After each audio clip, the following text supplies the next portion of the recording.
will not joke with those boo-boo sellers trying to paint others bad or whatever.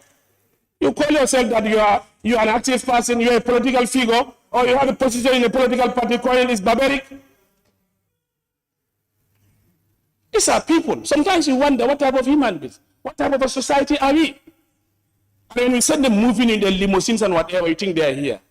They are bankrupt, politically bankrupt, and motively they are not in the wish and the aspiration of this country.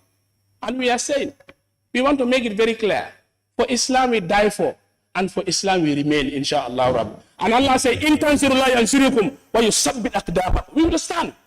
Nobody can bend us down. On that note, Honorable Speaker, I ask my fellow honorable members, let's work to the repealing of that bill come next sitting, inshallah. Rabbi. Assalamu alaikum wa rahmatullahi wa barakatuh. Thank you. Thank you very much, Honorable Member for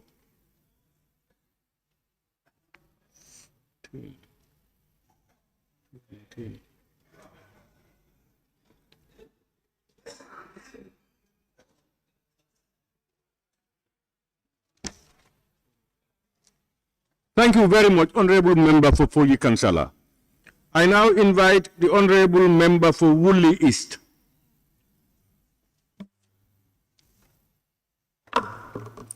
Thank you very much, Honorable Speaker.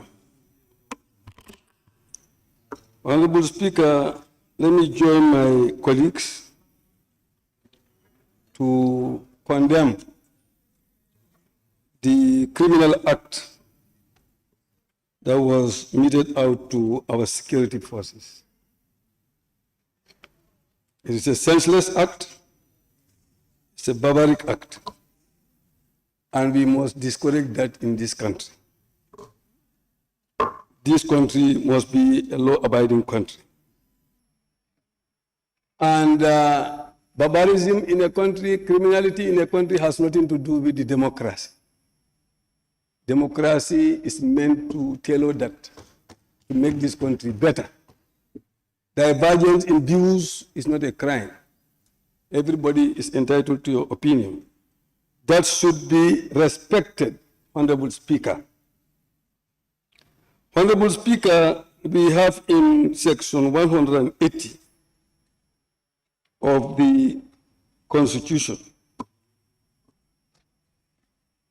180, there shall be a police council whose composition, functions, and powers shall be prescribed by an act of the National Assembly.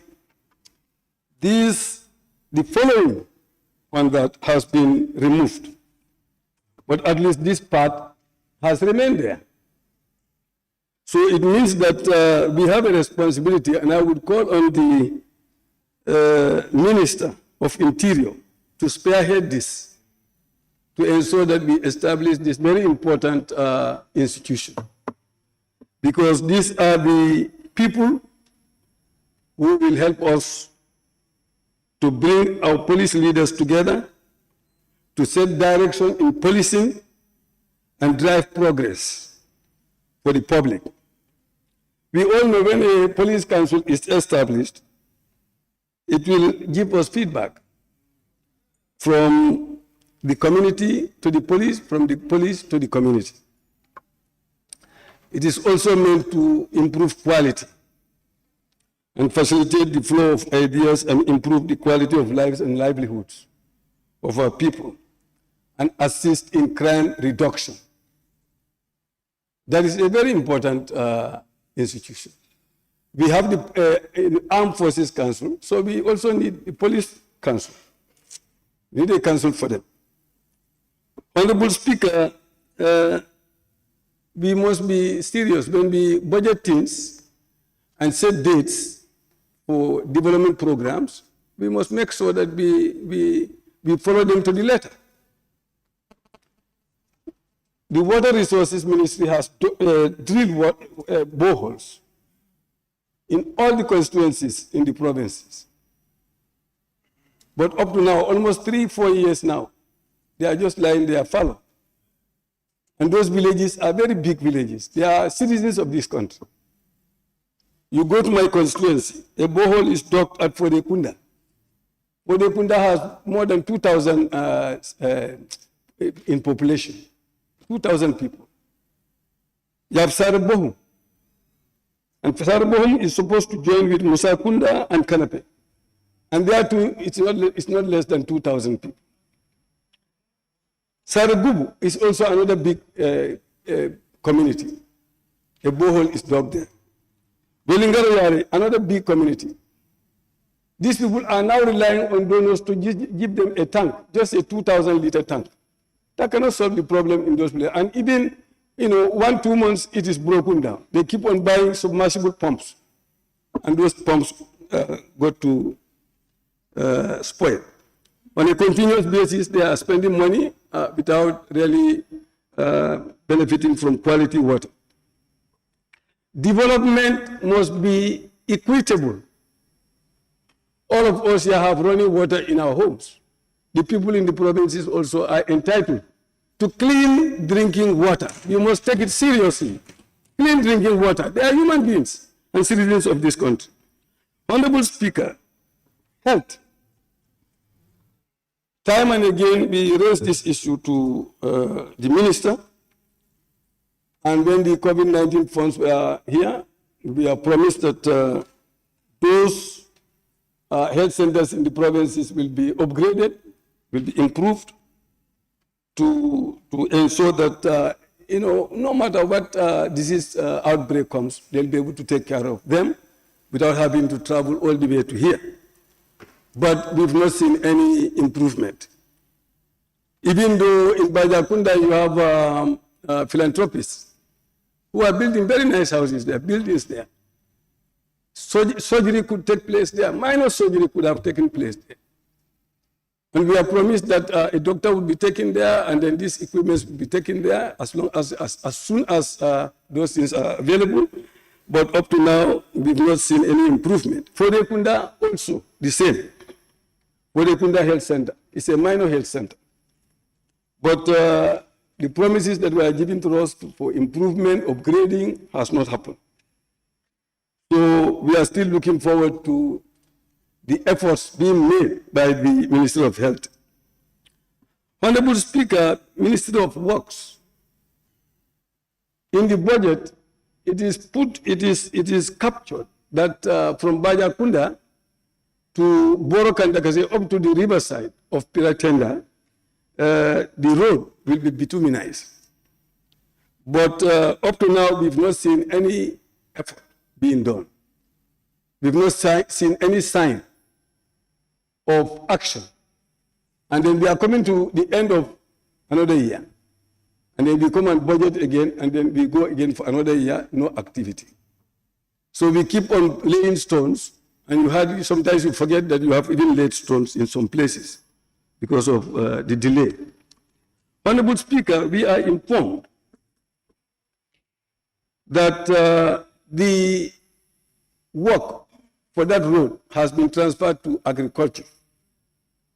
I would want the agriculture minister to really clarify whether that is the case. And if that is the case, what is the level of preparedness for the ministry to actually deal with that issue? Honorable Speaker, the Ministry of Works and his team are passing through the highway, Brikama, Serakunda highway, you go up to Latrikunda. We are all seeing it there. Whoever reaches there, you know that this road is going. It's dilapidated. Before we allow it to go into total ruin, this is the time to rehabilitate it. Where is the National Roads Authority? We should not allow that to completely dilapidate and then we go and take loan again to fix it. It is right there. It's an eyesore.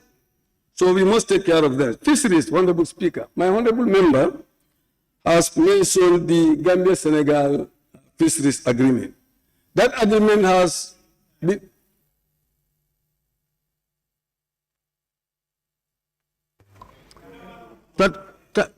30 seconds to rewind. 30 seconds.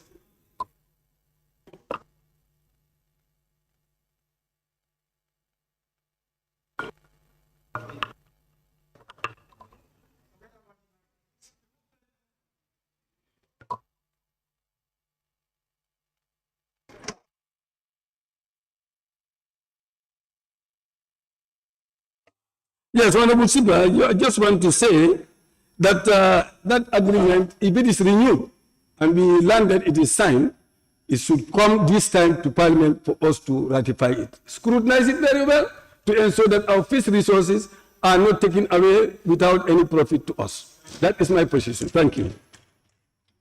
Thank you very much, Honorable Member for Woolly East.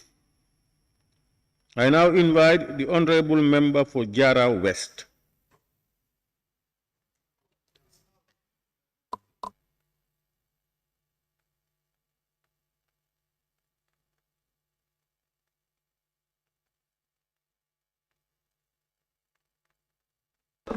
Jara West in? Yes, he's in. Thank you very much, Honorable Speaker, for giving me the opportunity.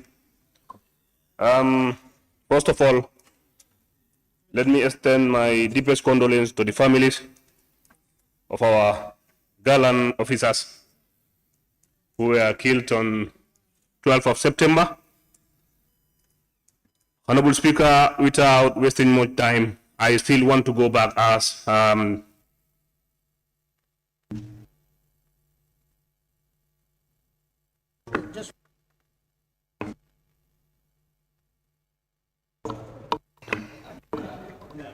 What's the problem?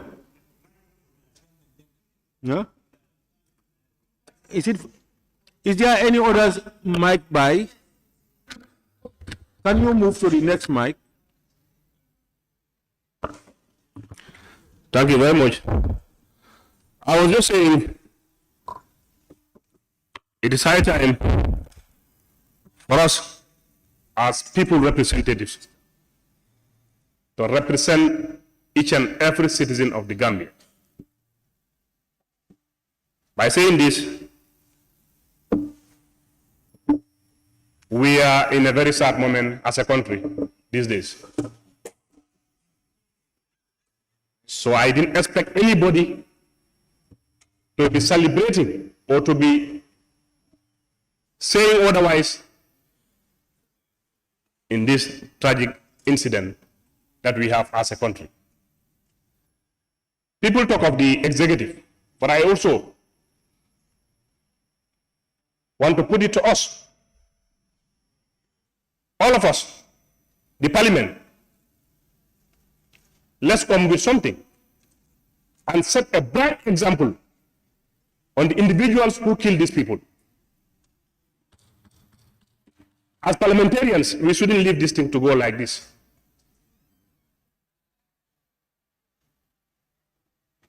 This cannot happen like this. You know, President Barrow, I want to say, I was talking to somebody, he said, when Yahya Jammeh came in power, he was a very good person. No, don't worry. But Gambians, what I'm seeing, we don't want somebody who is very lenient and sympathize our people. Let the law take its course. If you kill, let them kill you. You cannot kill somebody and be put in mind to, you are enjoying our money, our food every day, and as people said, tomorrow you can be seen outside, you are moving. You should be killed. These people have their families, they are feeding their family, they have their everything with their families. Now they are no more. It's very, very sad. I don't think anybody will celebrate this as a Gambian, a good Gambian. Let's take one voice to put the culprits to be accounted for. Let them be dealt with. And let the national TV come, all the TVs to come. Let them be killed. By hanging. We cannot be living like this. You know, I always say we have to change our attitude. What is the democracy we have? For us, which democracy do we have? Where did we borrow this democracy? The one we are having now, where did we borrow this democracy? Is this democracy? I said it last time, you just get up, you speak anytime, anything you want to speak. You are in authority. If you want to fight, for me, call me outside, we fight.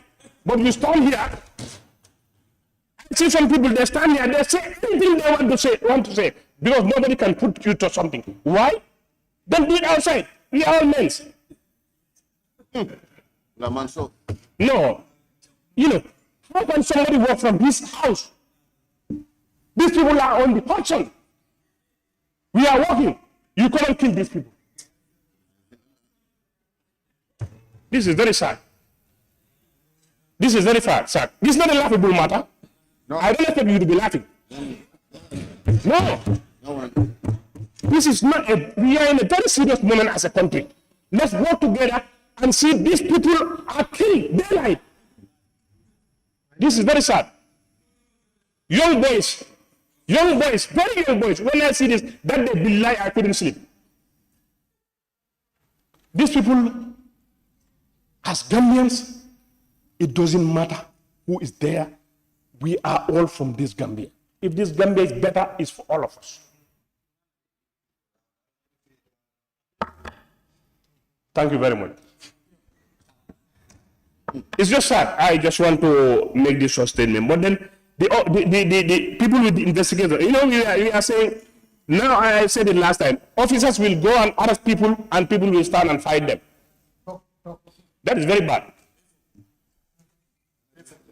Let's give our people the security means. We are here because we are secure. If not, it's survival of the fittest. Whoever is fitter than the other one will lead the other one. Mm-hmm. We are secure, that's why we are here. So let's empower our security men and women. Let's give them everything so that they can do their job. Honorable Speaker, before my time goes, thank you, my nephew. Mm-hmm. I want to go to the Minister of Youth and Sport. Youth and Sport, now we can say football is at the grassroots level. Before, when you are talking of football or people that will represent this country, you will only stop at the urban area. And Alhamdulillah, just yesterday, one of our boys from my village, Misira, is signed by the Egyptian club, and that boy also is coming to represent the under-23. Also, the Jara West tournament, people, 2 villages at the border village, they call it back-to-back. The other one won the trophy last year, and this year the next village won the trophy. And this is a trophy that they played with all the Jara West villages. All the trophies have gone back to the border villages. And then people were thinking football is only in the inner side. So, Honorable Minister, your technicians, take note. Our people have sent me to give you this. They will need a mini stadium at a particular place in Kabada. Mm-hmm. They need a mini stadium there. We have the likes of Sadio Mane there, we have the likes of Messi, we have the likes of Ronaldo there. So please invest in there. Minister of Agriculture, during my recess, I went round to my constituencies. I went to Jifing, I went to Jinoi, I went to Sikunda. These people have good furrows. And Sare Musa, we have good furrows, good rice fields, but the access to the roads is the problem. They have good rice fields, but the problem is now the road is not movable. You cannot move beyond the other side because the water have destroyed all their roads. So, Honorable Minister of Agriculture, you have to go back there with your technicians, see these rice fields, what to do, because they were telling me years back, like 5-10 years back, what they used to harvest, they are no more harvesting that. So I would appeal to you for you to go there. Honorable Minister of Health, Soma District Hospital. I visited the labor ward. Their toilets is in a very bad condition. If you cannot do it now, the budget session is coming, please include that in your budget. Make sure those toilets are replaced. It is the labor ward where women deliver, so that place they should have a very good toilets.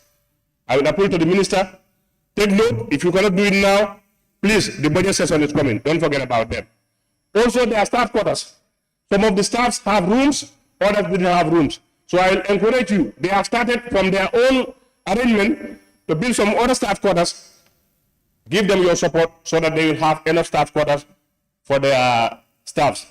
Honorable Speaker, on that note, I want to take my seat. Thank you very much. Thank you very much, Honorable Member for Jara West. I now invite the Honorable Member for Bundunkakunda. Thank you very much, Honorable Speaker. Honorable Speaker, I want to thank all the members of this parliament and the technicians who are with us since in the morning. Honorable Speaker, I think I must also congratulate my colleagues who benefited from this ECOWAS Regional Electricity Access Project.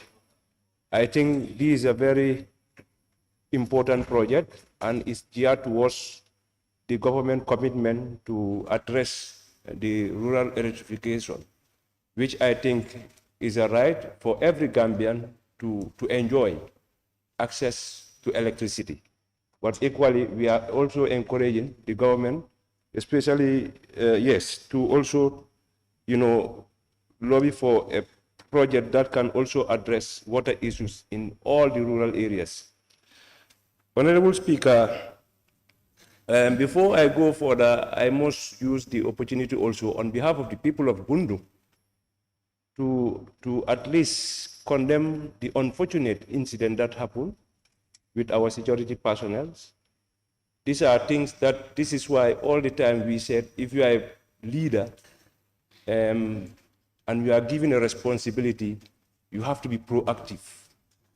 Proactive in a sense, you are given a position for you to at least take care. So you should be able to know what to do. So this goes to the security personnel.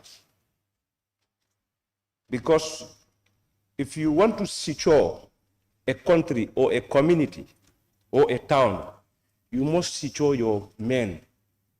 Secure your men, in a sense, you need to equip them with arms. But it's only in the Gambia where you see security men will be on guard on the street without any weapon.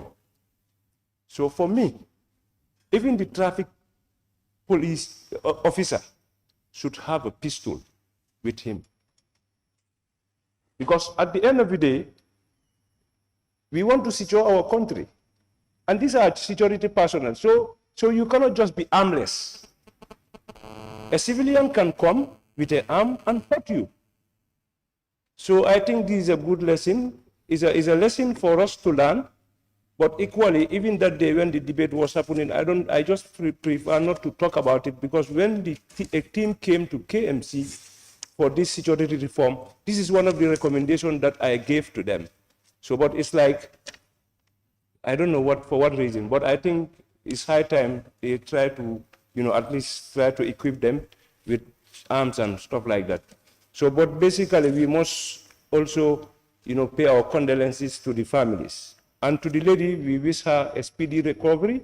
And for me, for the lady, as far as I'm concerned, she's my hero for 2023, because she was trying to at least defend her colleagues. And it's very rare within our security. This scenario is very complicated. There are so many security men, they will serve up to their pension or whatever. They will never encounter such situation.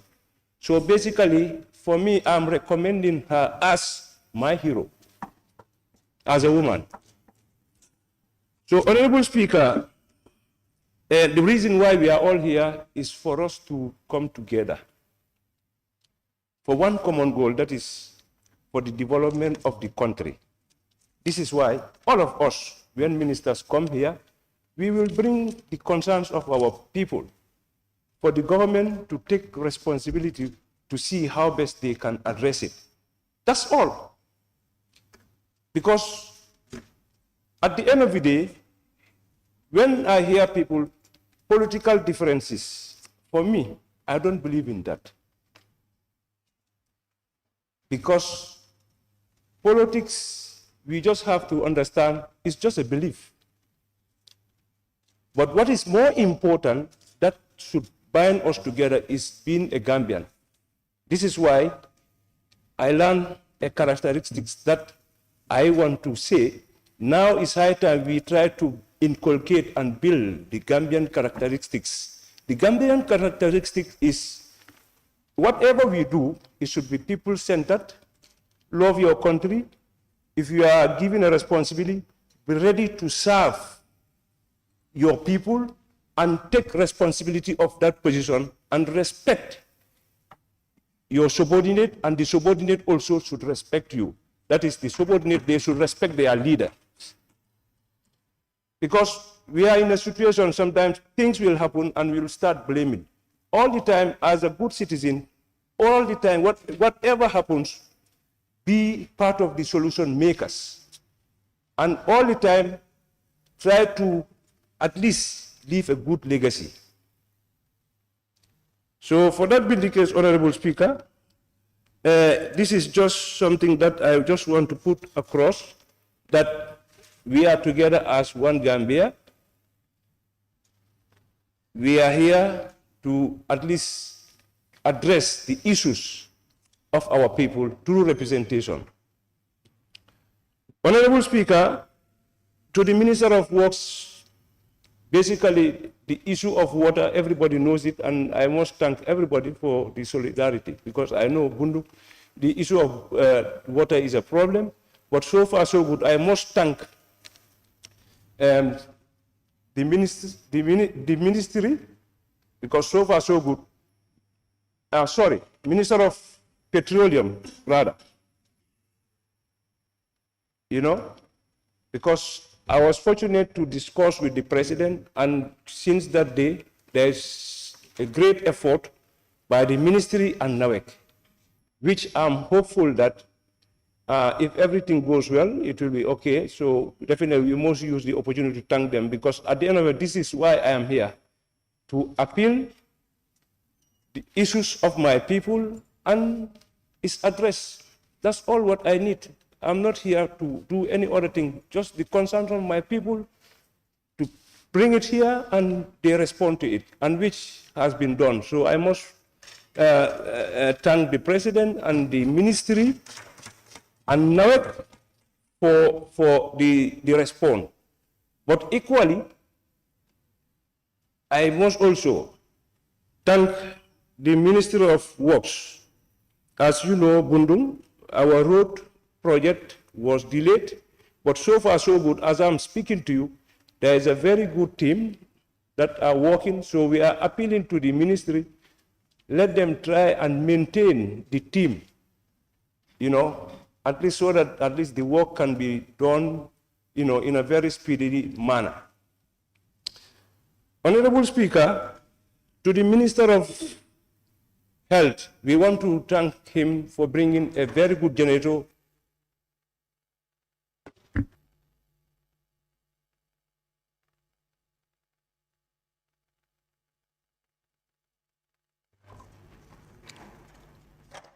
Thank you very much, Honorable Member for Bundunga Kunda.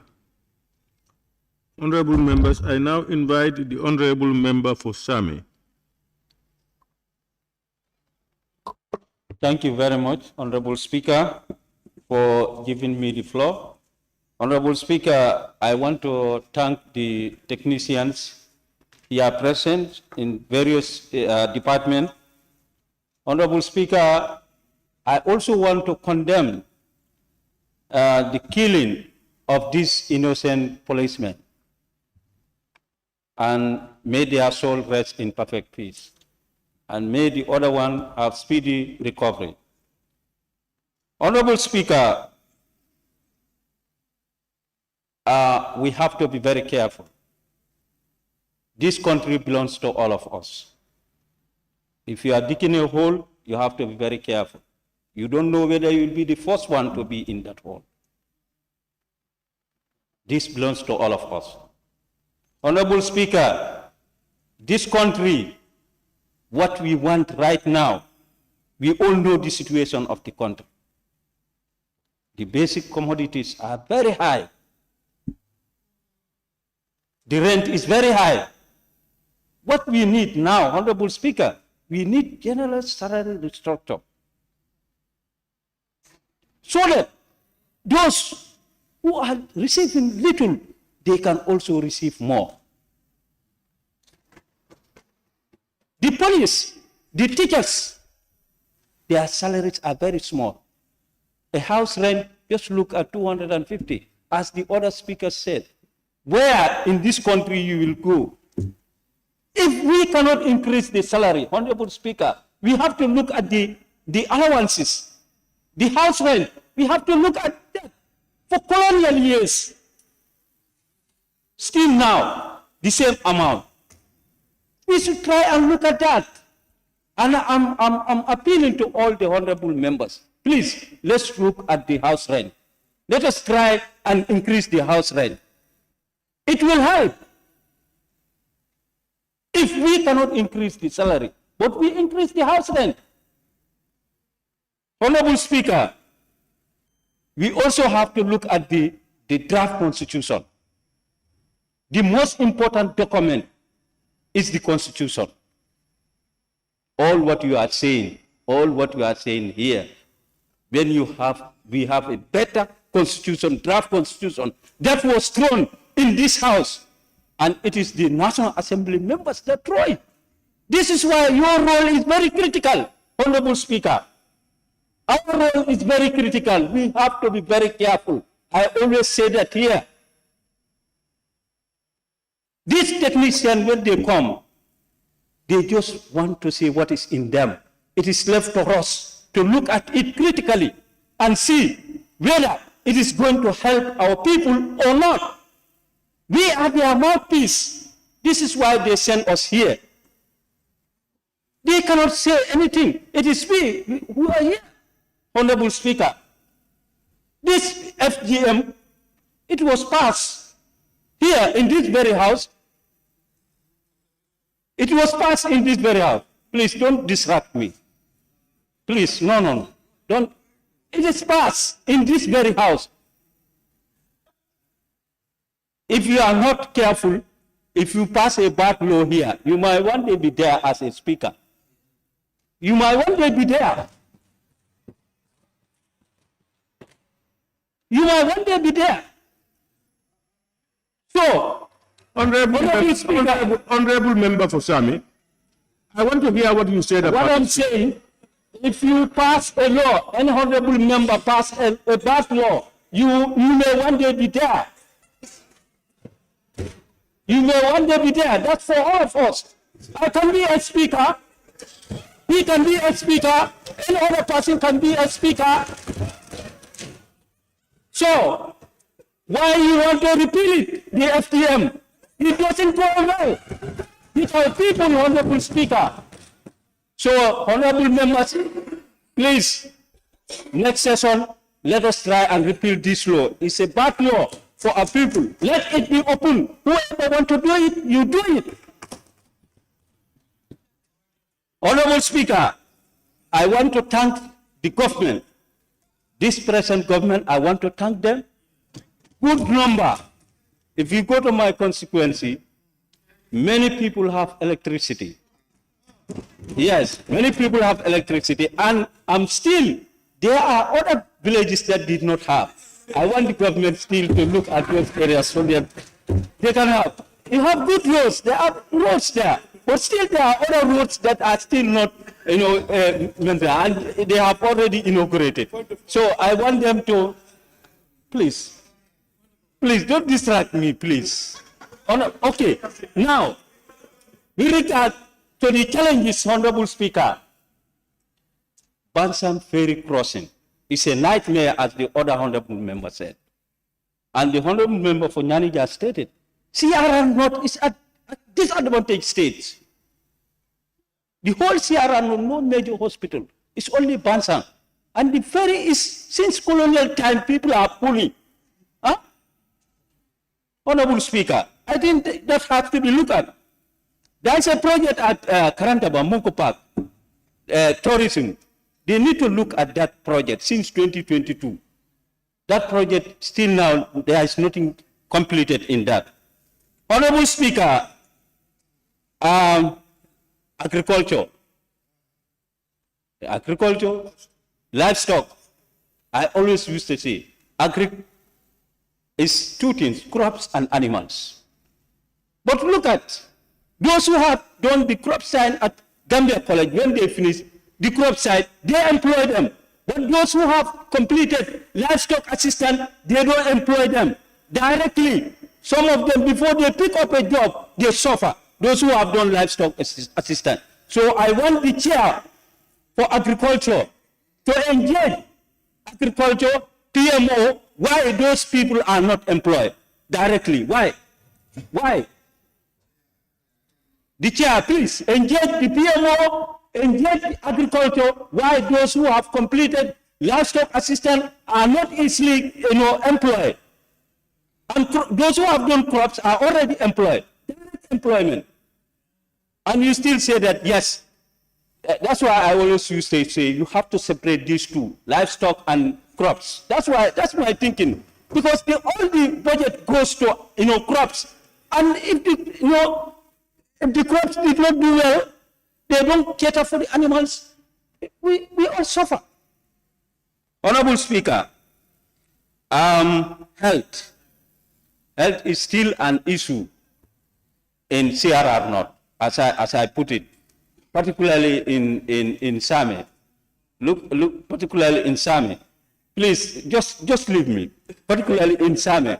You say there are some villages like Bayaba, Demfai. Those people are very remote.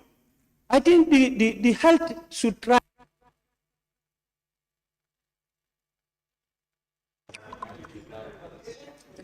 Honorable member for Sami.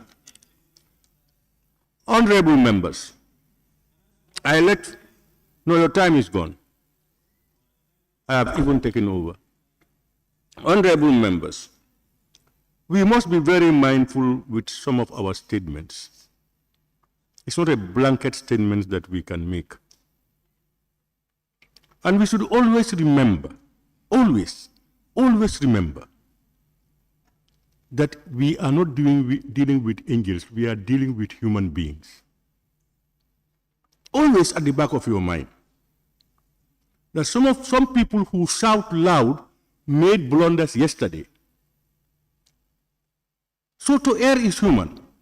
And I want to let's remind ourselves, so clause 29(6) of the standing orders. Sorry, 29(7) of the standing orders. 7, sub 7. Let me read it. The conduct of the Speaker or judges, honorable members, clause 29, sub 7, that is on page 31 of the standing orders. The last one down. Let me read. The conduct of the Speaker or judges or other persons performing judicial functions in respect of those functions shall not be referred to except on a substantive motion.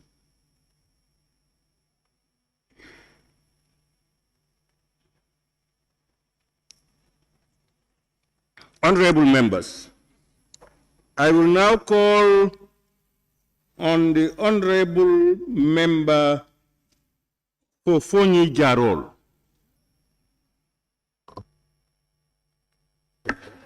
Thank you very much, Honorable Speaker. And may I start my deliberation with the morning of the policemen that are murdered, because one of the officers who is party is from my area, and the lady who is struggling in the hospital one time worked for me under the abattoir for 2 good years. So this is something very touching. So that's why I want to come to talk on the security issues. Will be the last area I will discuss. At the moment, let me start with the challenges of my area, which is Fonyi Jarol. Honorable Speaker, Fonyi Jarol is going through a series of challenges. And then one of the challenges is the economic challenges. I will start by thanking the government of the Gambia, especially under the Ministry of Gender, by giving funds to certain women to do business. But unfortunately, the businesses that my people want to venture in, they cannot, because it's very disturbing to see these women take loans only to get into firewood business. And then at the borders there, we know what is happening there when our people are gone down. Honorable Speaker, again, the youth, Fonyi is becoming very lonely, and Gambia is becoming very lonely. The reason of saying this, youths are leaving this country.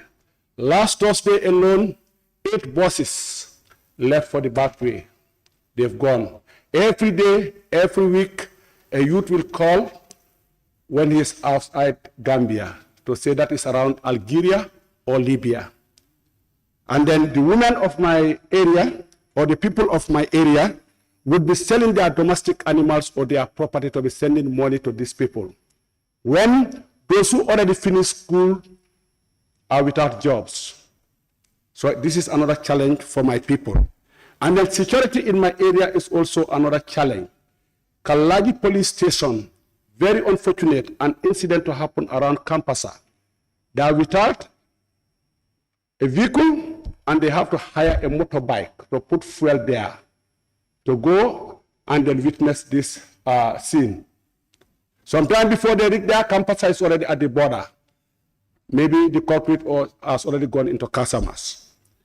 And the other issue also that my people are facing, because we have inadequate these women gardens, and most of these women are complaining of maybe have this economic problem because of they are not engaged into other economic activities.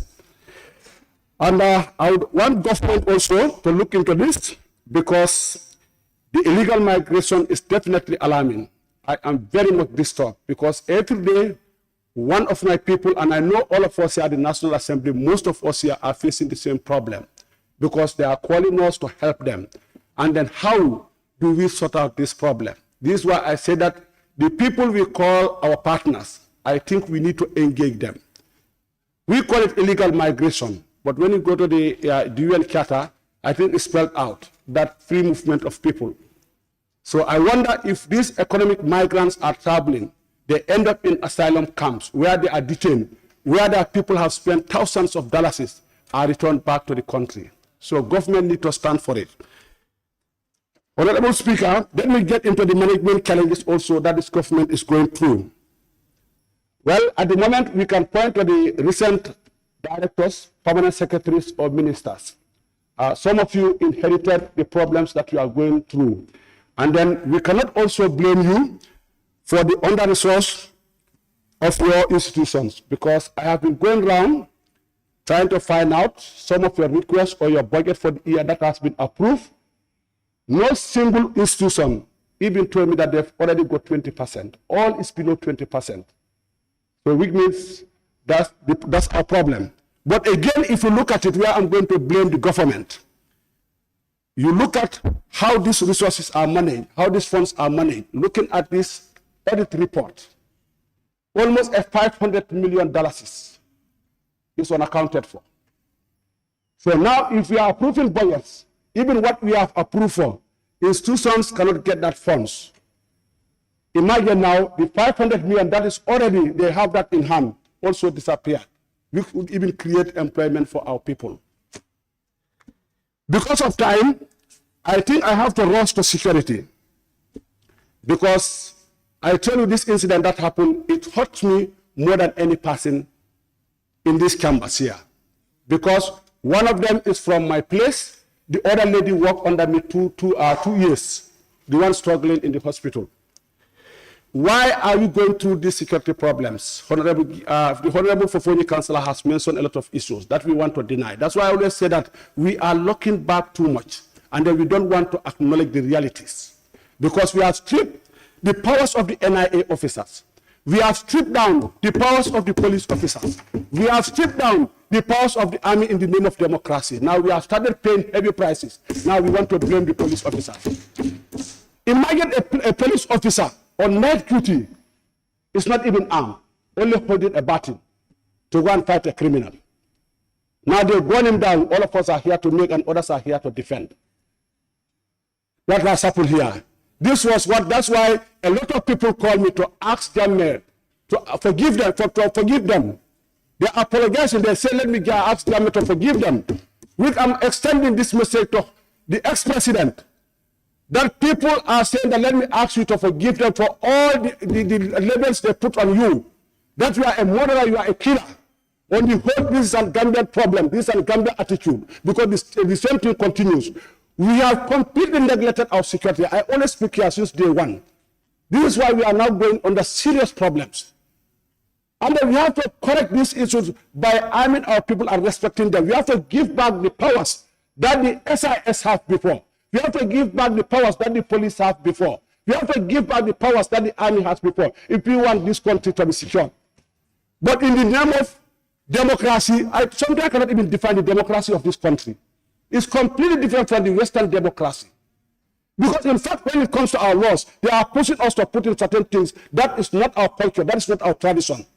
And they will not dictate them. This is the dictator government than the other government that rejects and then only the input of its people. That's what democracy is all about. It should be about the inputs of your people. But not about someone dictating what your laws should be.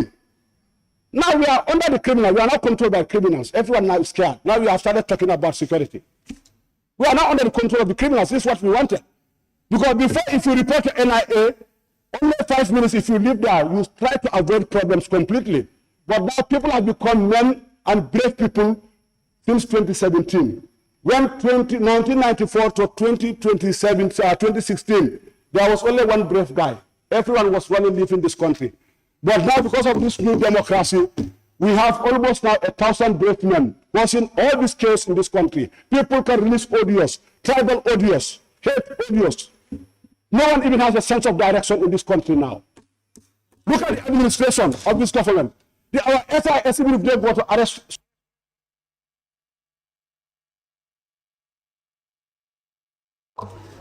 Thank you very much, Honorable Member. I now give the floor to the member for Nyamina East.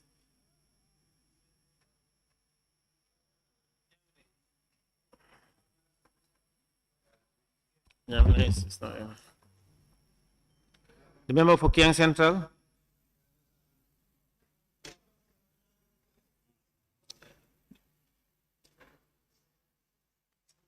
Member for Busumbala.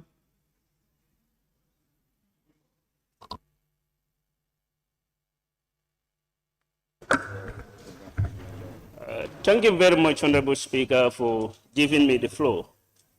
Honorable Speaker, I will join with my colleague honorables to send my condolence to the bereaved families of the deceased. Our grandsmen who were laid to rest, may God grant them Jannatul Firdaus. Honorable Speaker, I will start my intervention with my constituency problem.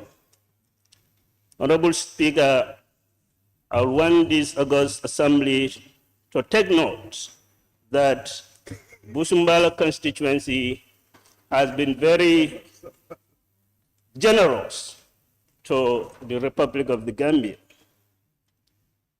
A clear testimony to that will be they have given this state a land to build various critical infrastructures that are productive to our well-being.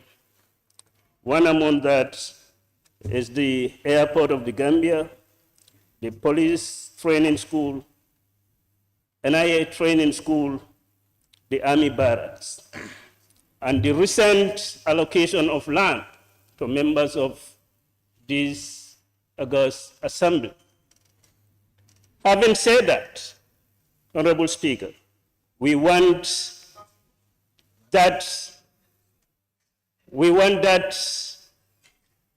compensation, adequate compensation for that matter, to families and traditional land owners of that very place that has been given to members of this parliament and this parliamentary staffs.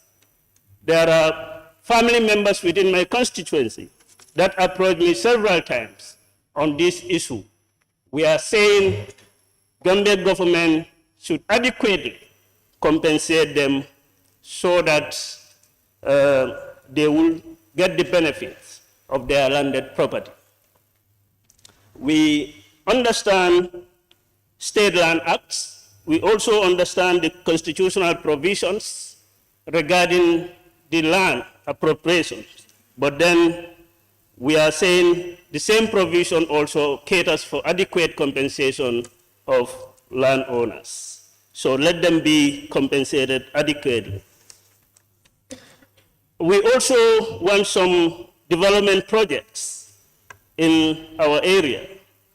One, recreational facilities. Those lands, before they will all be allocated to private individuals, we want recreational facility to be stationed around the airport Johnson for the benefit of this country.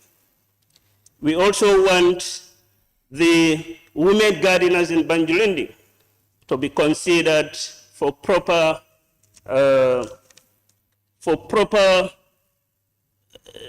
availability of electricity and also water, so that it will ease their cultivation on their horticultural garden at that area. Having said that, Honorable Speaker,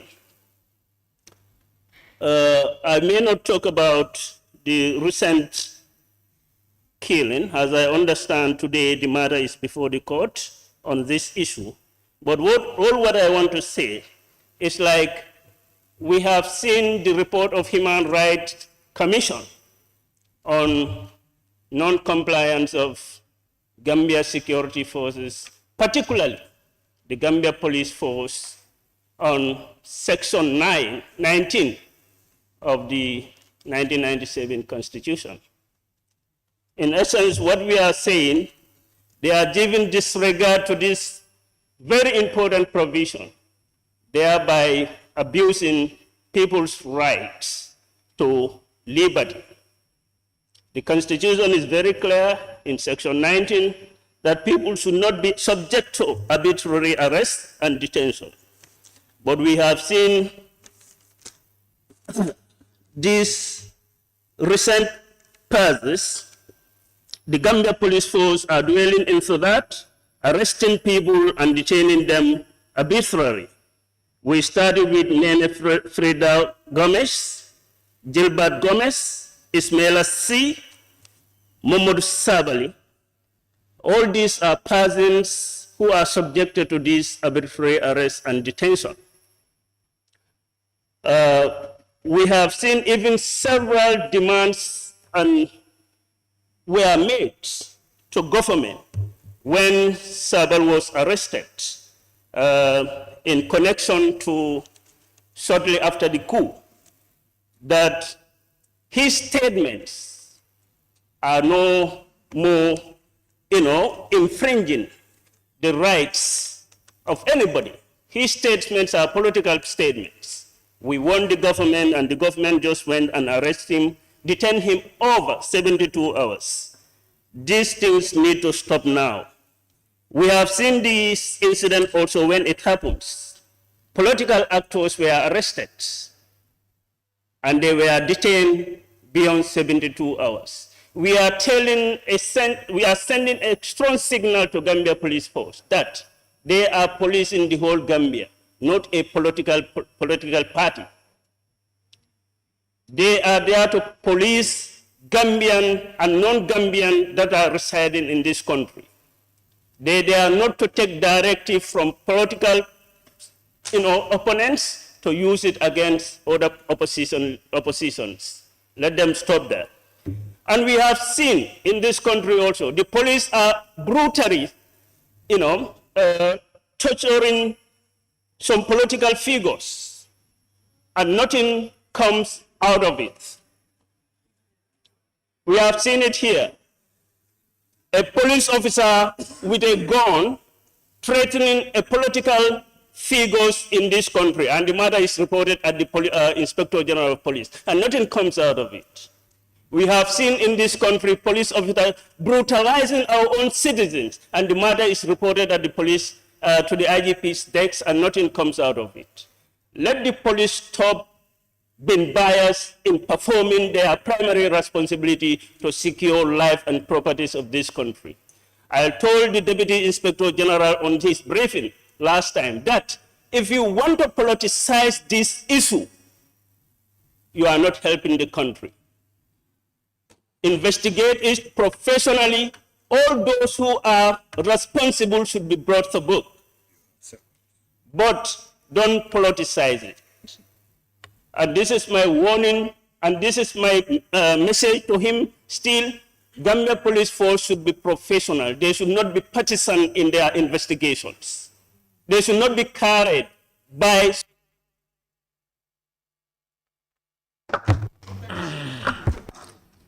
I now give the floor to the member for Fonyi Bintang. Thank you so very much, Honorable Speaker. I wanted you to call my name. Appreciate it. Fonyi Bintang Karana, most important than anything. The people of Fonyi Bintang Karana. Honorable member, yes, I cannot hear you. What were you saying? My time has been eaten. I said most importantly to the people of Fonyi Bintang Karana. Or before that, I said I wanted you to call my name, and you did. Thank you. Now, to the people of Fonyi Bintang Karana, imagine from Kanilai up to Bulok, there is only one fire station that is in Kanilai. And Fonyi is vulnerable in terms of fire break. Now, in the event we have fire break, what will happen to us? So we definitely need a fire station, especially in Sibanor, as it will serve all the neighboring villages from Fonyi Bintang up to Fonyi Berefe. That is something which is very, very important. We spoke about the issue of electrification, and Alhamdulillah, the Minister of Energy promised us that he will supply us with electric and giving me the list of certain villages, which I am anticipating and waiting for wholeheartedly. Honorable Speaker, it's not a pleasant thing for one to be speaking English language in this chamber. Members want to express themselves freely. Members want to speak to their electorates. Members want the electorate to understand what they want to communicate to them. But this has been restricted because of the language that we are speaking. This language is a foreign language. It's never a pleasant thing for us to be speaking this language. It is not a pride for us to speak the English language. So what will be more appropriate is for us to speak the local language. The local language that will go down into the heart of our people, for our people to understand what we are saying at the National Assembly. Once they understand, they will appreciate. That is something very important, and I want all the National Assembly members to look into it. Coming down to the issue of Gambia College. Honorable Speaker, the Gambia College students, especially the in-service students, they went through a lot during the past weeks because they could not get their attestation. And Monday, the schools are to be opened. Now, because the Minister of Basic and Secondary Education, or the Gambia College, the Minister of Basic and Secondary Education should pay the Gambia College an amount of money, but they could not pay. For that very reason, the students' attestation, they could not receive it up to date. But I am reliably informed by the DPS that they are working on it, and inshallah, it is a done deal, it is facilitated. I want the government of the day to concentrate more on education, as education is key and central. In the absence of education, nothing can be achieved. And look at what the young are going through. They want to learn in this country, they are restricted. They want to migrate to go and sign for greener pasture, they are restricted. They wanted development, they wanted employment, they are restricted. Now, when you were campaigning in 2016, you told them that you were going to give them free visa to Europe. And you came, in return, what did you give them? You deporting them. And the Minister of Foreign Affairs was not bold enough to come to us to bring the deportation issue into this National Assembly. When the West were coming here, what legal document did they have that warranted them to come here? During the slave trade, they came here willingly. We never wanted their presence. They forced themselves into us, loot all our resources. Today we want to pay back the visit, and they are restricting us. And you want us to endorse that for them to deport our people. We will never be part of it, and never will we entertain it. And let the government take note of these realities. And we are not taking it lightly with the government. Deport them as we used to be, but it will never be through our consent. Our consent is clear that the West did not get that legal document when they were coming here. And For the fact that they did not get the legal document, we do not require any document to travel. The world is meant for us to move around, and we will continue to move around, and nothing can stop us. Thank you. So the issue of the security is a burning issue. This is why, Honorable Speaker, that day, I was emotionally moved for the very fact that young boys were shot to death. And the girl they are very, very young, who went into the security to look for employment. And for the fact that they are trying to save the country, to protect the life and properties of Gambian people. They were shot to death. And what was their crime? Their crime was serving the country. Their crime was trying to protect the country. Their crime was trying to protect the properties of our people. Nothing. They did absolutely nothing. You just come out of hatred, you shoot them to death. It would have been better if a politician was shot to death. But not our security officers. Not our security officers. These are men and women. These are men and women that will stand on the burning sun. No matter what, we still love them and appreciate them. No matter what, they are from us. They are from our society. And no matter what, we could not pay them, but we still love them and appreciate them. And we will continue to defend their rights. They are our security officers, and they emanate from us. So this is something that will not be accepted. And we will never condone such a thing. To the security officers, the government could not pay you. We could not pay you. Here, the whole house, we could not pay you. We owe you an apology. We are apologizing to all of you. Because that day, it was so shameful for me to look into the eyes of the security officers. What will I tell them? That they are trying to secure us and they are shot to death. Look at that boy, Lamin Jammeh, who was shot in North Bank, brought by the honorable member for Lower Nyomi, was lying down in Demban Clinic, Banjul here, in Demban Clinic, Banjul.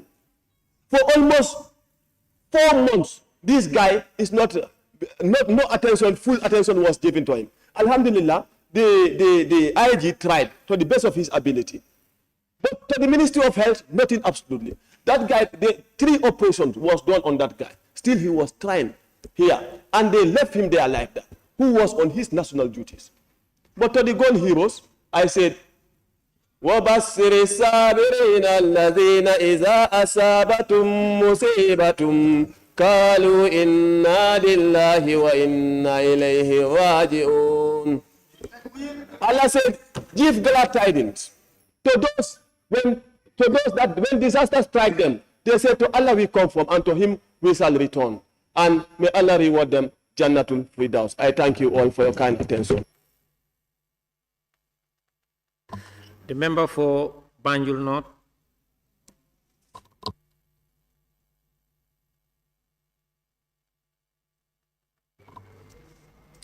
The member for Jokado.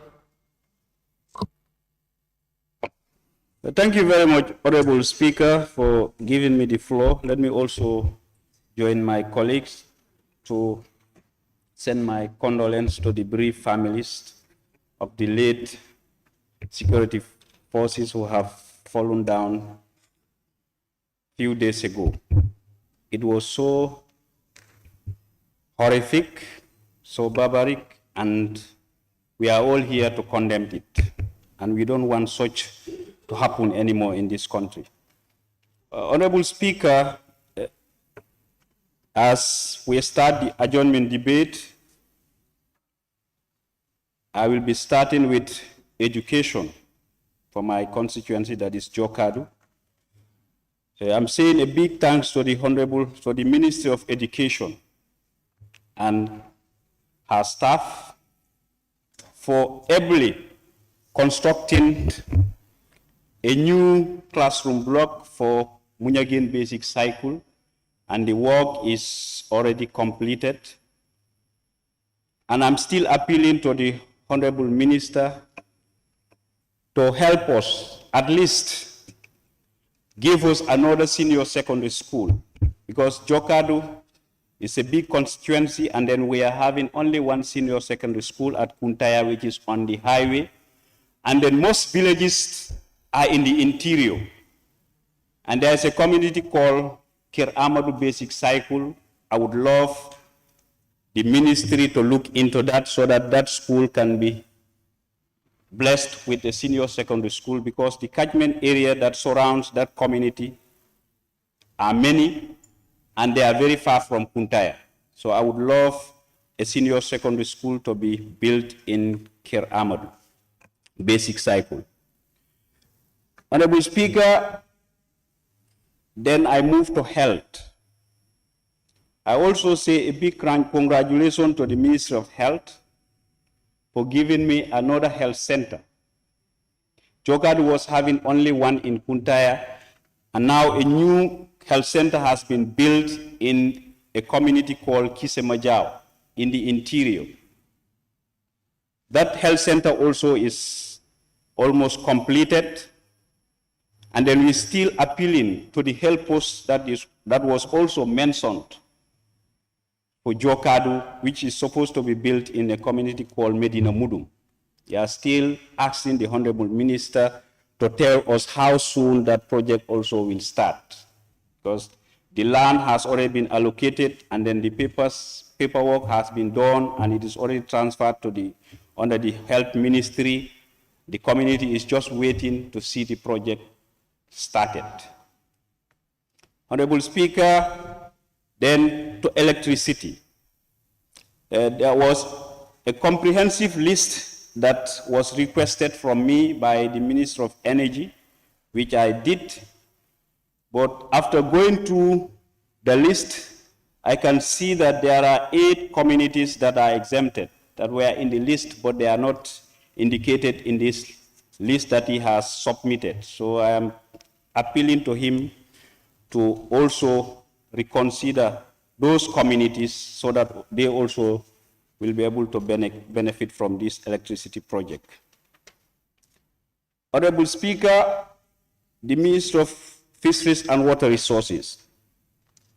There was a borehole that was dug in Ker Amadou, and it is more than 3 years now. That borehole is sealed there, and still now we are waiting, but we don't have any proper communication as to the condition of that borehole, when the completion will be done. And that place is a very big community where you have so many cattle, and really that borehole would help if it is completed. From there also, in Ministry of Agriculture, under the Giraffe project, there is a community garden that they're supposed to build in Ker Omorsen, to be erected in Ker Omorsen. They came there, it's almost a year now. The community sat and then met and discussed, but still now we are waiting to see the starting of that project. So I'm appealing to the Agriculture Ministry also to come up and then see to it that that project kick-started in the soonest possible time. Honorable Speaker, Jokadu at the moment, when it comes to roads, network, we are really desperate.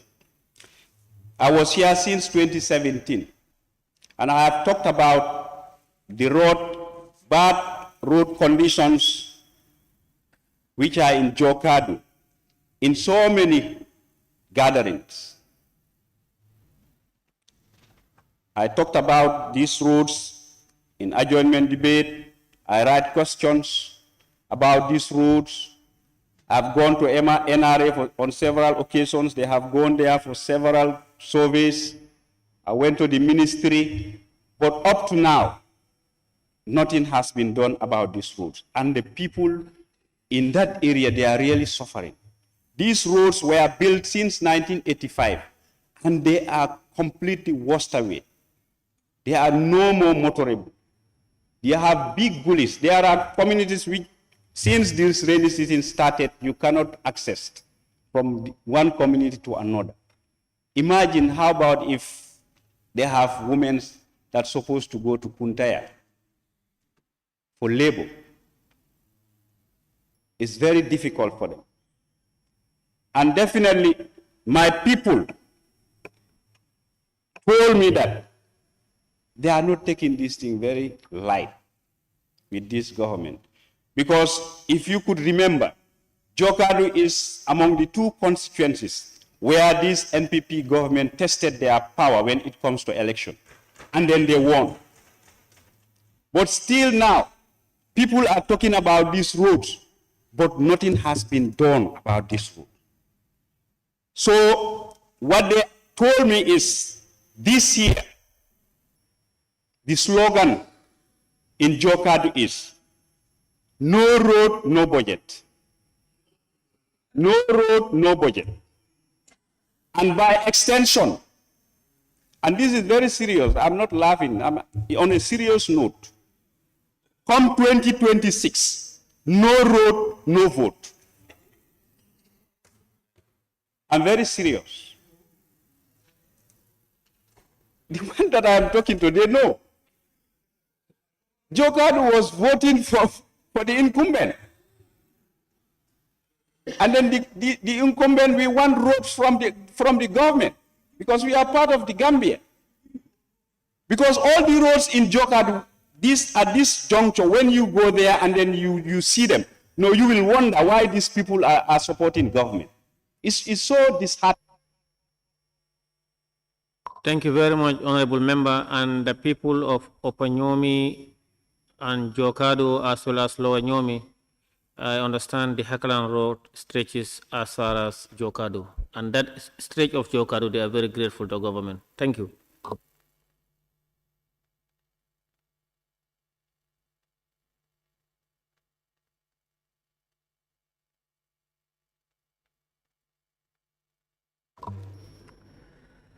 Thank you very much.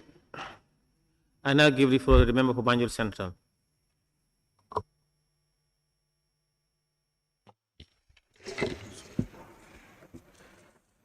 Thank you, Honorable Speaker. I would also like to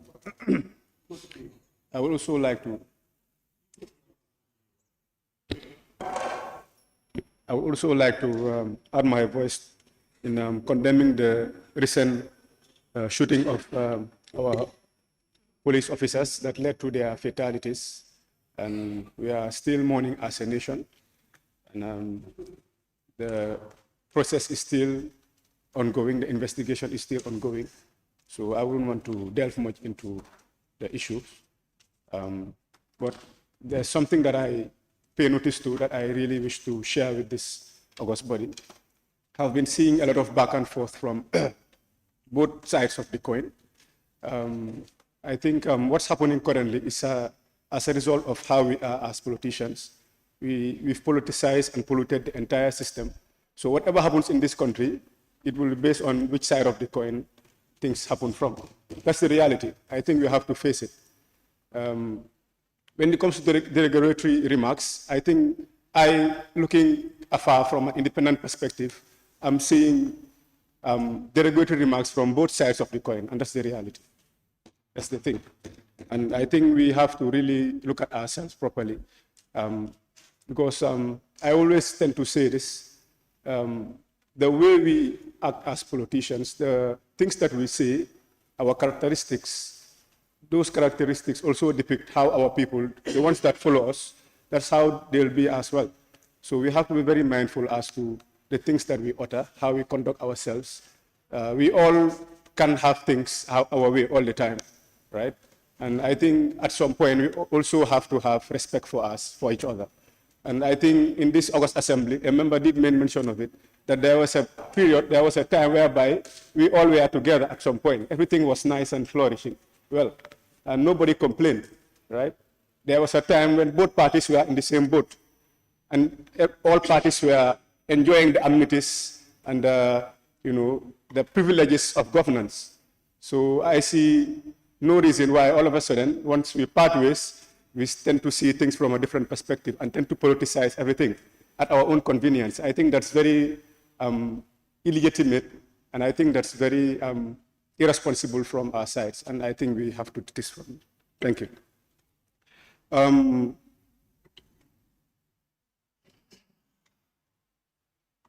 Honorable Speaker, I would first like to start with regards to drug issues that is really plaguing the country, most especially my constituency.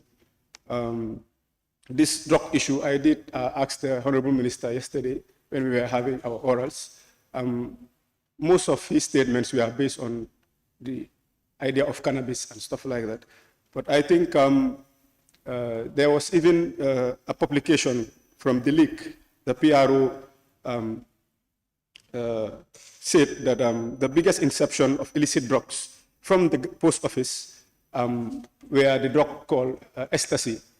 And there's this street name they give to it called Jinabas or Gao Gao. Yeah, I think the issue of marijuana is being talked about mostly, but the effect these drugs are having on our young people is beyond imagination. It's beyond imagination. I sat down in one of the booths in my constituency, and a young person came and was actually asking us to help him to get home because of the effect of the illicit drug that he used. That's serious. I don't think marijuana does that to anyone. Yeah. So I think these things need to be revisited thoroughly, and most of the ministers' deliberations were good, but they were bringing solutions. But I think we need to look at preventive measures, in my own perspective. We need to be very vigilant in making sure we find ways as to how these drugs are entering into our country.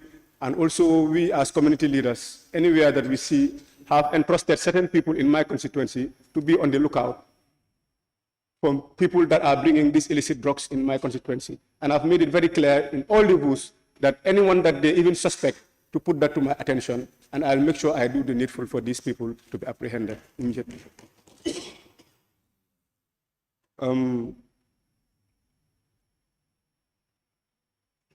Honorable Speaker, still on the same issue, usually I do have frequent walks in the morning after prayers, and most of the time I even, in my midst, I would see the patrol officers surrounding up young people in some of my constituency, and I know it happens in most areas in the country here.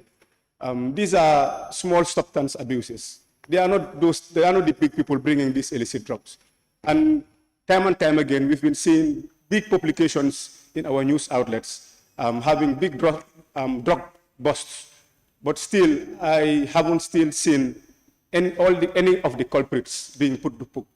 Recently, there were even, I don't want to be too specific, but there are even instances where we see people who are still walking scot-free after being apprehended and taken to court. So it doesn't, it doesn't make any sense to me at the particular moment. It's like Mile 2, it's like Kuma Amday, Akuma Amunday.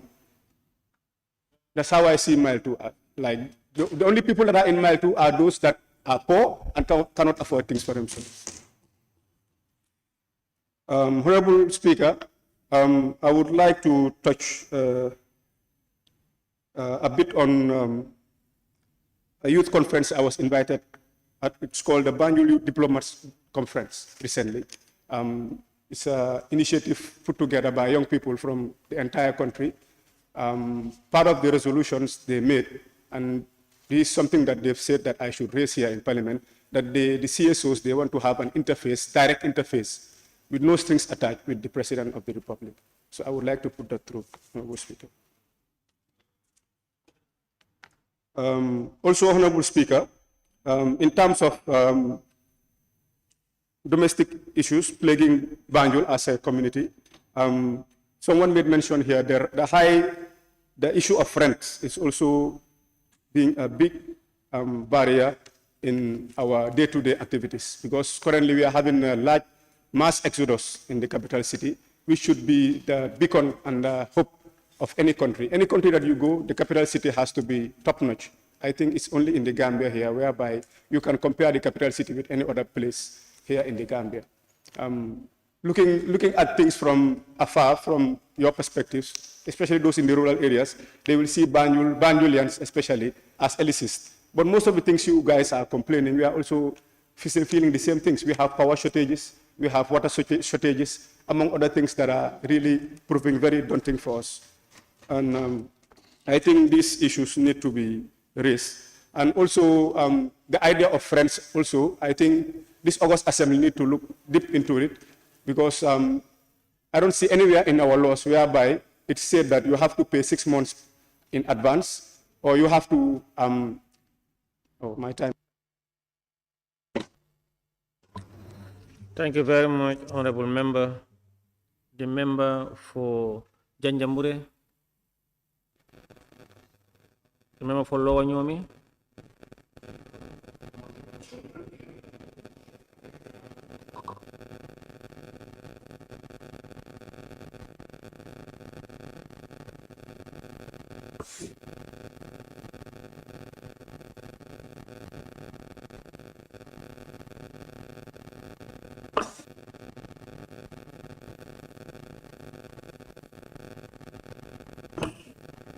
Lower Nyomi, please, can you take the floor?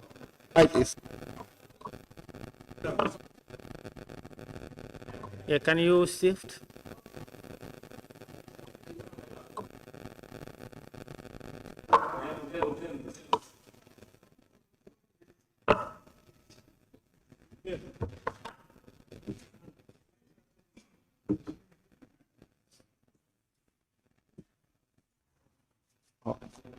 Honorable Speaker, members of the National Assembly, Office of the Clerk, Security Services present, the media fraternity, the officials representing different ministries, good evening to you all. Honorable Speaker, I will be very, very brief today in my deliberation. I will first start praying for the farmers for my beloved constituency of Lower Nyomi for a bumper harvest, and may we all witness to enjoy together. With that regard, I will thank the President of this country, together with the government, for reducing the cost of fertilizer for the farmers. Thank you very much. Honorable Speaker, my beloved constituency of Lower Nyomi are still facing the same difficulties, like health facility problems, ambulance for fast community clinic, the community ambulance that was given to Tuba Angale, lack of electric supply for so many villages, clean drinking water, school furniture, and learning materials. Feeder roads, as so many other members claim, garden for women, mini stadium for the youths, and a sea ambulance that I used to south here over and over, to be situated at Bara, to be evacuating patients from Bara to Banjul. Honorable Speaker, with electricity, now there is hope, and hope we can believe in. As I see, some poles are offloaded in a village called Bangali and Tuba Angale. With that, definitely is a big hope, and definitely hoping for it to be erected soon. Thank you very much, the Ministry of Energy. Honorable Speaker, as I mentioned earlier, clean drinking water is a problem, particularly to a village called Jinak. I do mention it here over and over.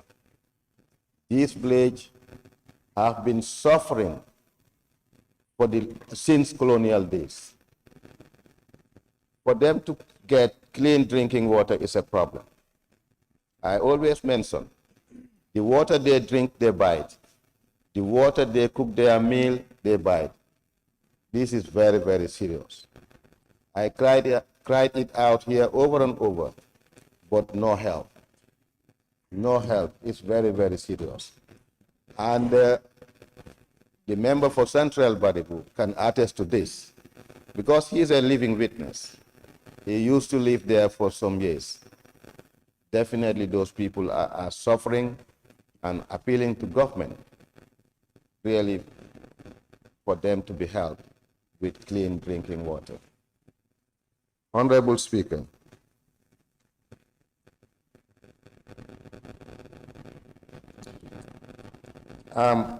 for not to prolong my deliberation, I will join my fellow National Assembly members to condemn the attack to our men and women in uniform that happened last week. And I am praying. Honorable Member, there is point of order. Okay. Can you please switch off your mic? Thank you very much. There is a point of order from the member for Latikuna. Can you hear your point of order? Point of order 29.2 reference shall not be made to any matter in respect of which legal proceedings are active in such a way as might, in the opinion of the Speaker or Chairperson, prejudice the interests of both parties. I think matter of the day was placed before the National Assembly. We all pay tribute to the fallen heroes. I see National Assembly politicizing this on and on and on. It's better we respect our standing orders and leave this matter rest. It's before the courts.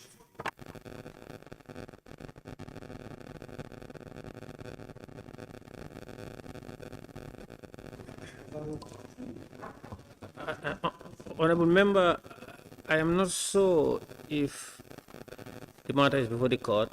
However, I will come back to this. Honorable Member, please proceed. So it's before the courts. That's why I raised the point of order, please. It's before the courts, and every National Assembly member knows this matter is now sub judice. It's before the courts. If it is not up to your knowledge, I can put to you that it is before the courts. It has been pronounced before the magistrate court this morning, please. Okay, thank you very much, my able chairman.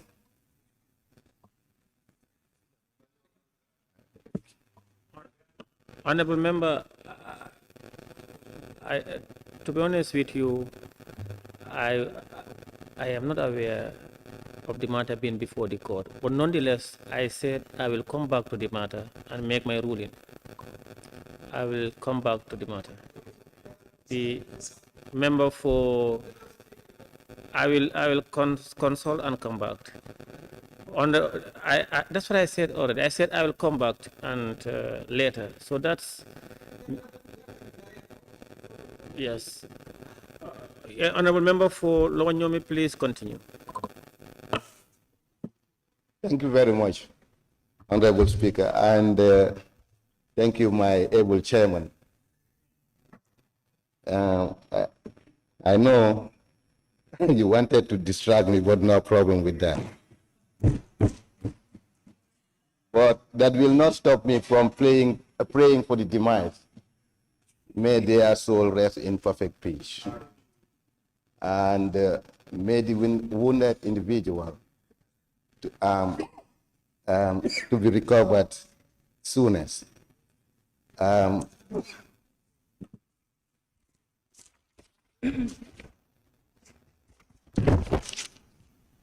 Finally, Honorable Speaker, like I promise, I'm not going to prolong my deliberation.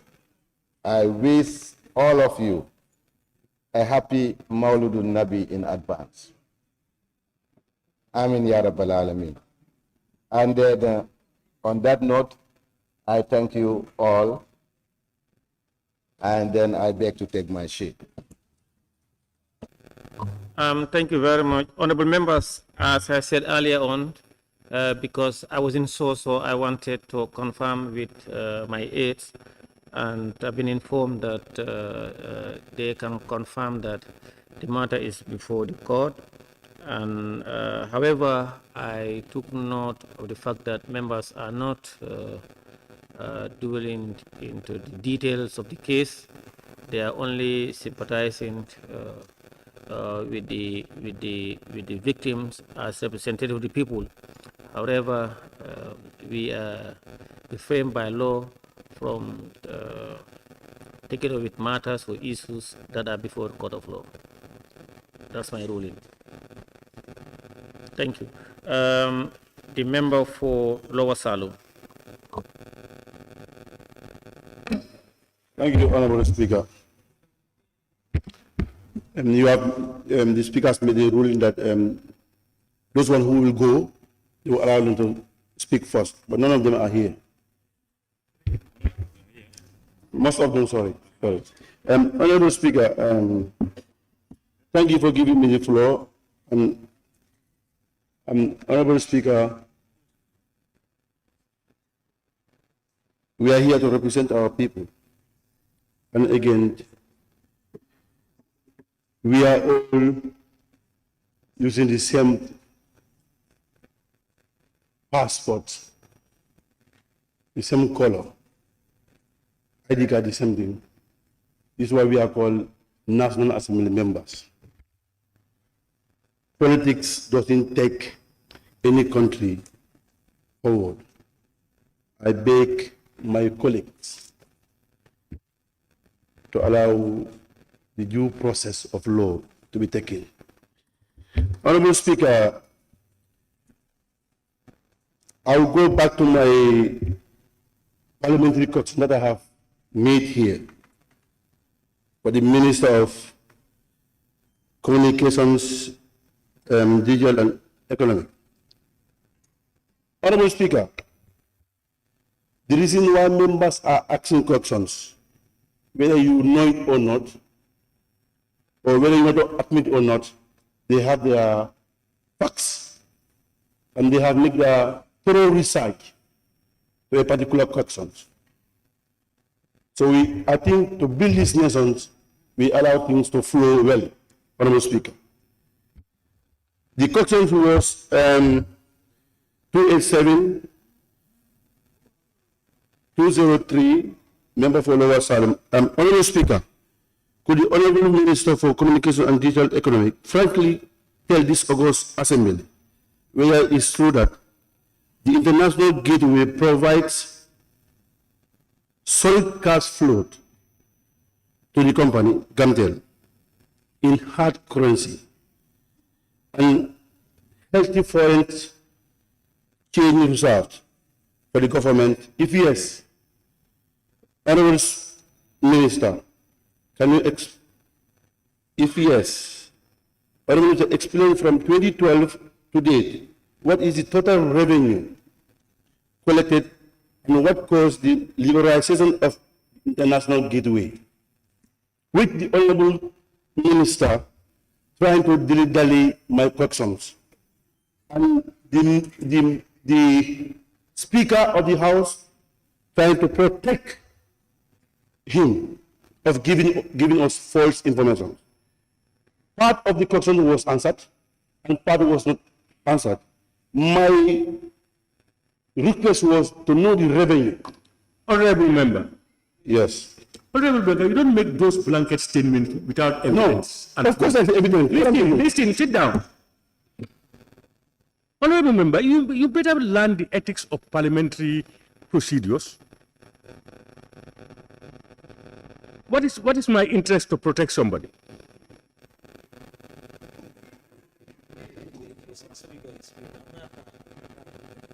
No, but whoever was sitting here, whoever he may be, please, don't make, I told you, in fact, I just quoted before I left, section 29(7). You don't talk about the president, the speaker, and judges until on a substantive motion. Not referring. No, whether you are referring to me or another speaker,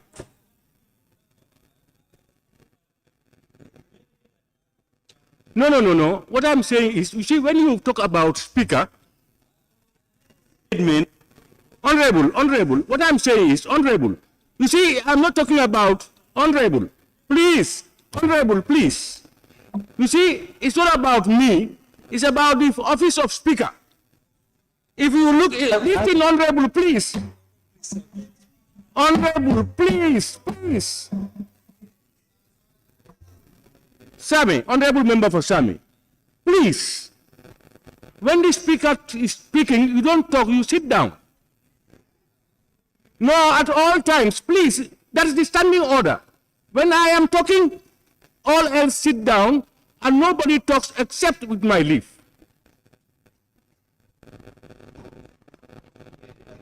And if you are here, we will give you the same respect. No, don't talk to me personally. I was checking on you on the use of speaker. You cannot talk about the speaker, the president, the judges. I told you that. So whether it's me or another speaker or another president or another judge, it is not correct. Please. No, please note that down. I don't want to belabor this. Whether you made yourself clear, you are not referring to me what? What I'm saying is, I understood that. But what I'm saying, Honorable, please. So my problem is, we are working here and we have regulated ourselves. And one of our duty, my principal duty, is to enforce the regulations so that we all perform within those regulations as much as possible. To err is human, we can all err out and in. But when you are called to order, accept it. You don't argue about calling you to order. Honorable Speaker, point of order. Honorable Member for Sami, do you know that when the Speaker rules, whether you like it or not, it stands there. That stands. The only time you can move it, go to your standing orders. Please, Honorable Member for Sami, please obey the rules that we have all created and adopted. Yes, when I'm talking, you are disobeying the rule. I'm not giving you permission.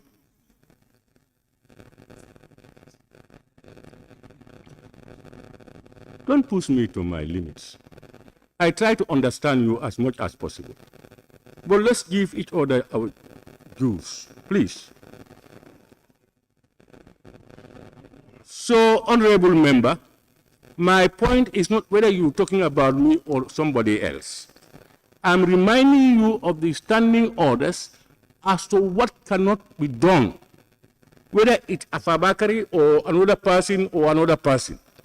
Note that.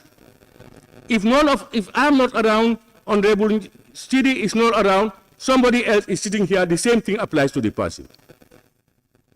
Note that, please. Can you go ahead, please? I didn't say anything about when you are not there. What I said here is, every member that you have seen with the cauctions, he makes his research. But the Speaker was trying to back the minister in me. Repeat it again. If you repeat it, I will not give you a floor again. If you want, you can cease it. Please continue with your deliberation. You can cease it, I have no problem, because you want people to say the truth. I have no problem with that. Yes, if the minister said the part of the questions he can answer, but the second one met him in abroad, what is that? Honorable Speaker, means he doesn't want to tell you the truth.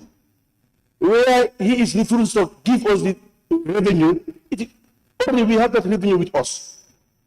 This is why we allow those to deliver the gallery. But fact of the matter is, he doesn't want to give us the accurate revenue collections. Where I'm tracking him, if he reach there, he might leave that office. Honorable Speaker. You know, we change this regime for the betterment of our people. What is going since 1965 up to last regime, we will not allow it to happen in this present government. We fought for justice for our people, to make sure that the living of our people is well given to our people. This is why we fought for this 2016 change. Gambia has decided. Honorable Speaker, the revenue, what he refused to give us, he shared with us. because we have access to information anywhere. The summary of 2006 to 2010 February, the net revenue of the gateway, Honorable Speaker, for 15 months, that's 4 years, 2 months, is 134,856,357.98 for the total revenue in dollars. Honorable Speaker, the total revenue granted shares in these monies by these three companies, it was 38,510,209.47. That's counting shares in dollars. If it goes to government average monthly revenue for these three companies, 2,513,933.74 in dollars.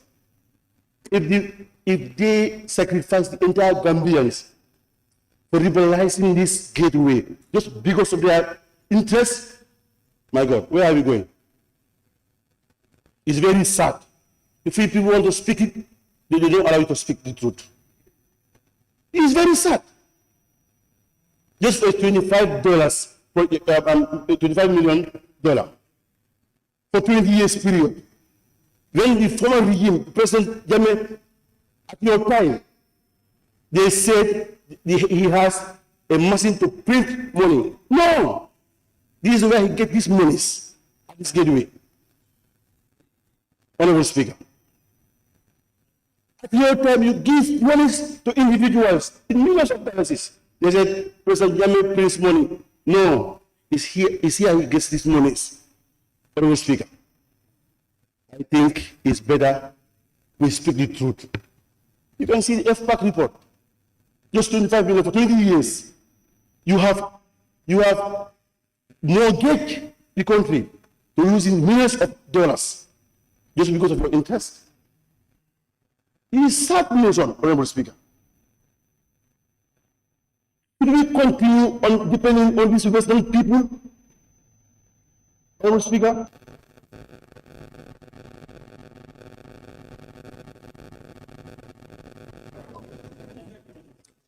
Thank you very much, Honorable Member for Lower Saloum. I now call upon the Honorable Member for Kiang Central. I now call upon the Honorable Member for Latrikunda Sabigi. Thank you very much, Honorable Speaker, for giving me the floor. First of all, I want to observe something. I want the speakers to understand, if I see people, if they are entering into the assembly, they bow down in humility. This is not about Mr. Jada, this is not about Sidinjai. This is about the respect that the members have for the seat, which the sanctity of the seat, which you are just a mere emblem. So I want always for us to separate persons from the seats they are occupied. I want to be very brief.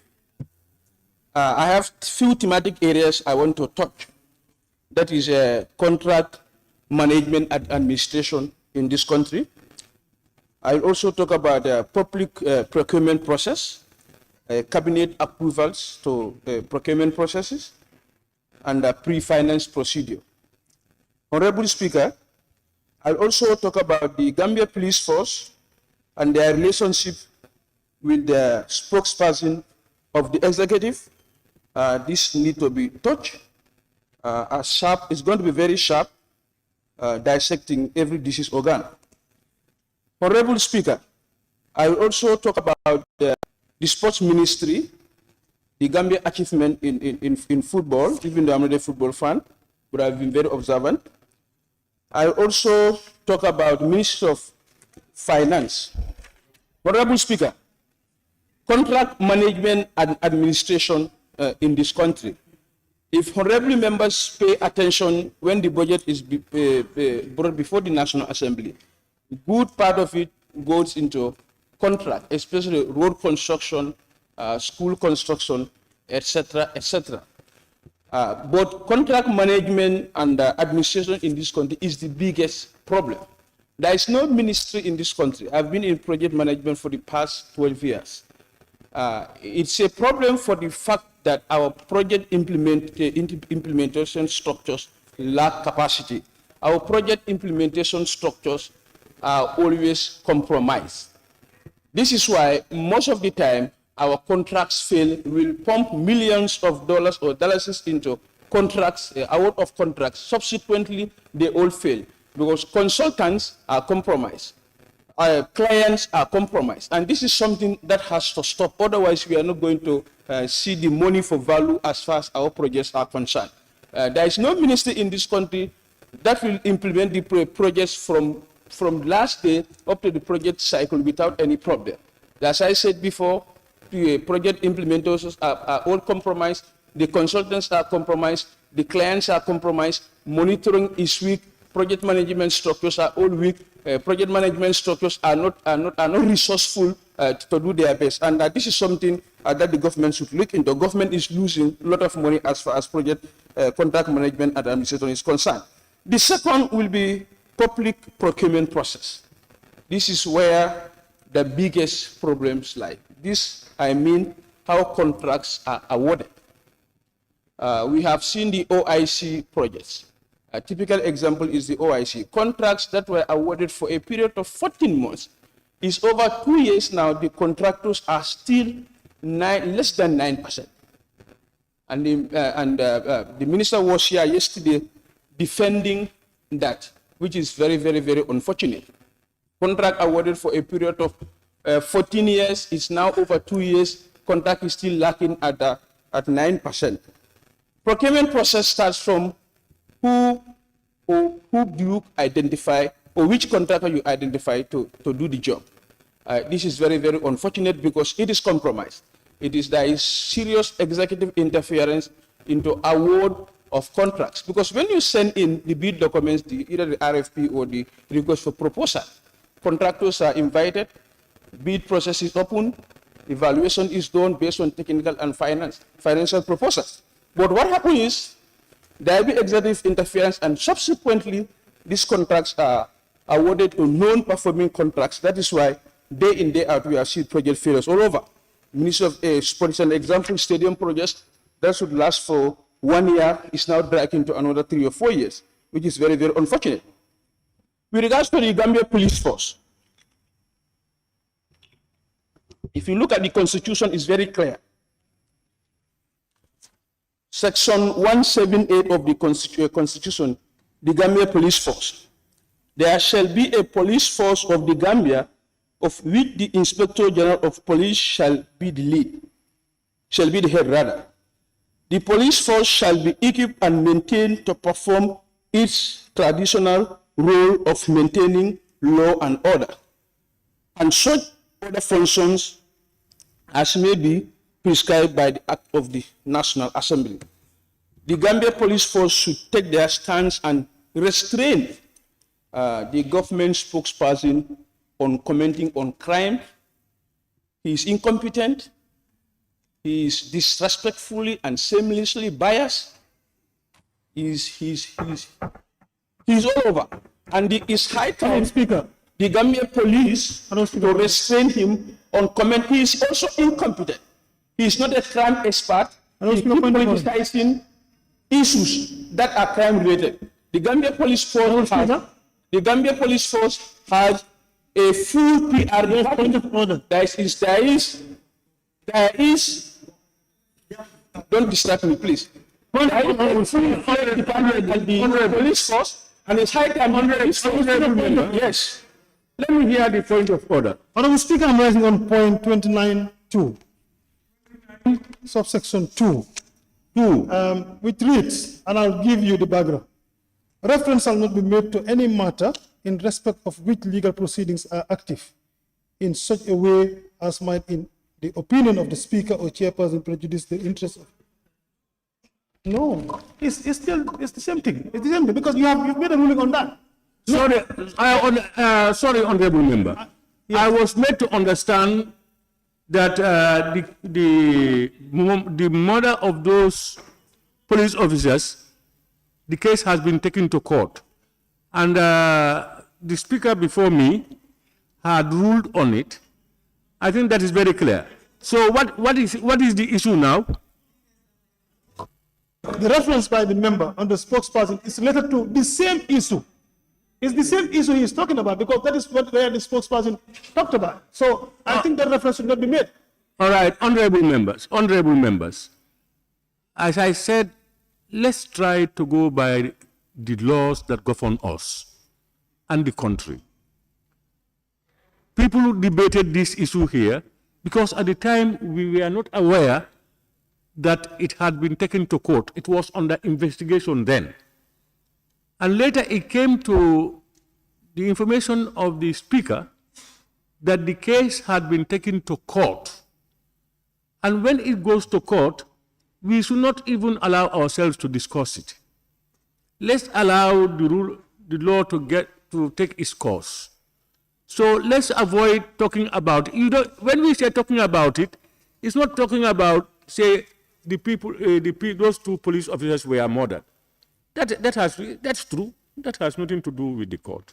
But let's not touch the integrities of the case because it's on the court. It's a court issue now. Please, let's note that. Honorable member, can you? Thank you very much, Honorable Speaker. I'm happy that you said to talk about the nitty-gritties of the case. I am talking about the relationship between the Gambia Police Force and the government and the executive spokesperson. I think this is where I was coming from. I didn't mention 12 September. I didn't mention the shooter. I didn't mention any police officer.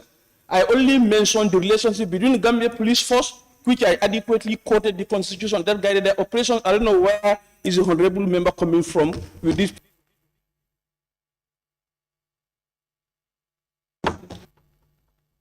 Honorable, 30 seconds to wind up. Mr. White.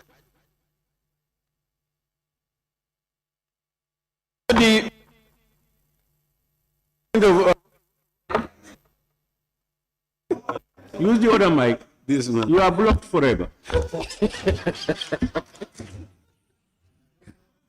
With regards to the Ministry of Foreign Affairs,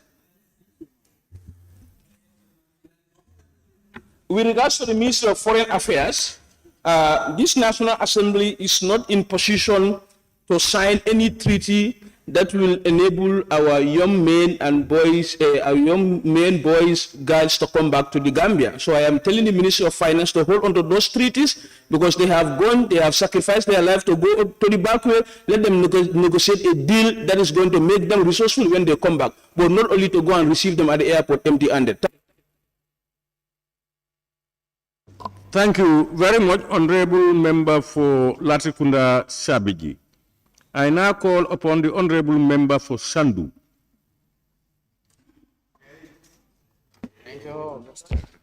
Thank you, Honorable Speaker. I start with issues affecting my constituency.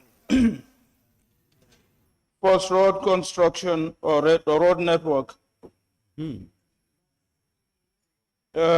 road linking Dar es Salaam to Mbaikunda and the road leading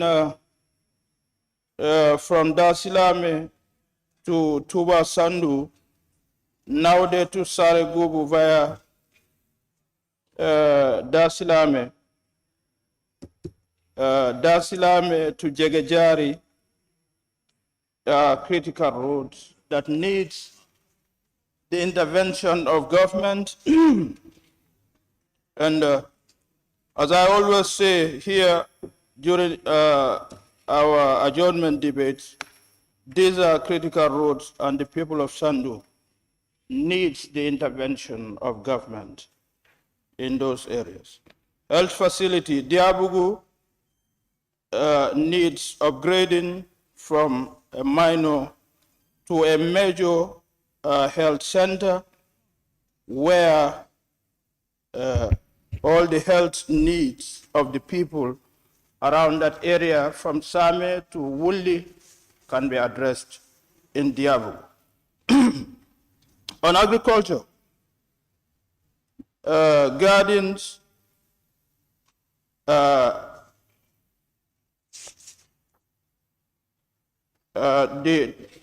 people of Sandu, or the women of Sandu, are known for garden cultivation.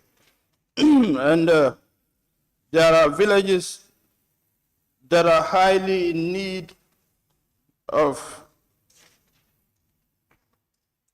intervention from the Minister of Agriculture to provide them with waters and the right fence that they need to produce the right products that will enable our women groups to stand on their feet. Electricity. 18 villages already earmarked for electrification in Sandu, and thanks to the Gambia government through the Ministry of Energy. For 50 years or over, only 2 villages have been electrified. And we have seen during the past year, works have started and 5 villages have already been covered. On the front of youth and sports, we thank them for providing us a mini stadium, and we are calling them to complete the works and hand it over to the youths of Sandu.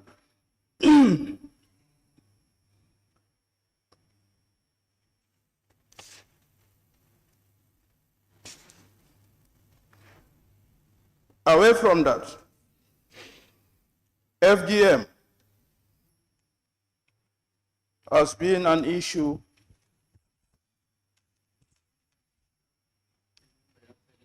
has been a talking point of the public for the past 1 month. And the Parliament has also added their voice to the call that we need to decriminalize the law that bans FGM. Decriminalize it and allow people who wants to practice FGM or female circumcision to have their rights protected. And those who don't want to, let them be allowed to do whatever they want without any infringement. I call on the Parliament and members, esteemed members who have added their voice to this call, to quickly bring in a private members bill, and the works have started in earnest to that. And I know in the next session, presentation will be done in front of this Parliament. Last but not least, I'm very disappointed. Very disappointed. The Honorable Member of Kiam have stated that members of the ruling party, that supporters of the ruling party, are those promoting hate speech. That is very much disappointing. As leaders, we should be ready to call people to peace. Over 400,000 voted for this government, and calling those people with derogatory names is not helping us.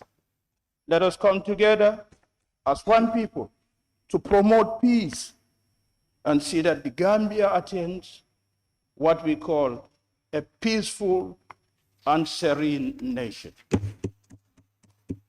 As leaders, let us promote peace and call our people to peace. It is not going to go by that you will see one or two people from each party throwing derogatory words, but that doesn't mean the whole party is or are part of those people or are supporting the derogatory influence that comes from each party. Gambia and Gambians will remain, and political parties will come and go. So let us promote peace and our people. The developments that we yearn for will be delivered to our people in the soonest possible time. Thank you very much. Thank you very much, Honorable Member for Sandu. I now call upon the Honorable Member for Ileasa.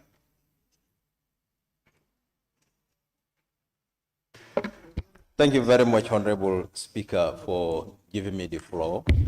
Honorable Speaker, let me join my colleagues to totally condemn the barbaric action taken by an unscrupulous person by killing our innocent police officers. Honorable Speaker, this action is definitely barbaric. It should not take in this country. I'm very much disappointed, and we should all stand firm to condemn such action in the country. And I'm calling on the government not to spare anyone who is involved in this problem. We make sure we try and discourage it. Whoever is involved, we put fire on their head. That's all. Honorable Speaker, let me sincerely thank the government of the Gambia for providing enough and a good rice and affordable rice for Gambian people that all of us are enjoying today. Equally, I want to profoundly thank the government of the Gambia through the Ministry of Agriculture, for providing enough fertilizer and an affordable price for Gambian farmers. By providing enough fertilizers for Gambian farmers, definitely this year farmers are expecting bumper harvest.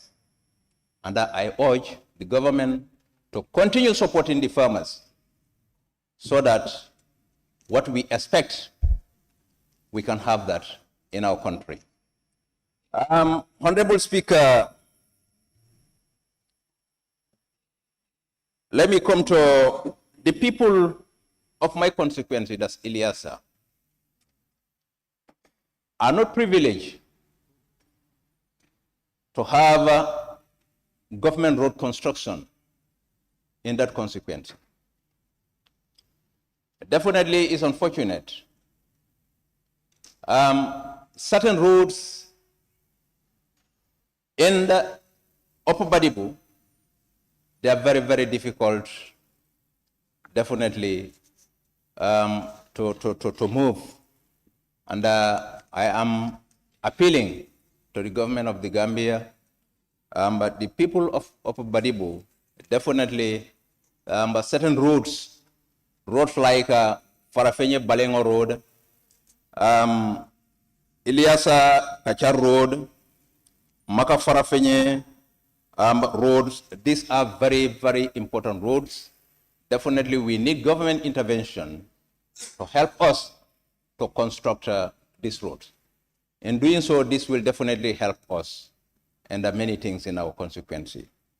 Honorable Speaker, I am so delighted to receive a list from the Minister of Energy this morning, but that almost 95% villages in my constituency will have electricity, 95%.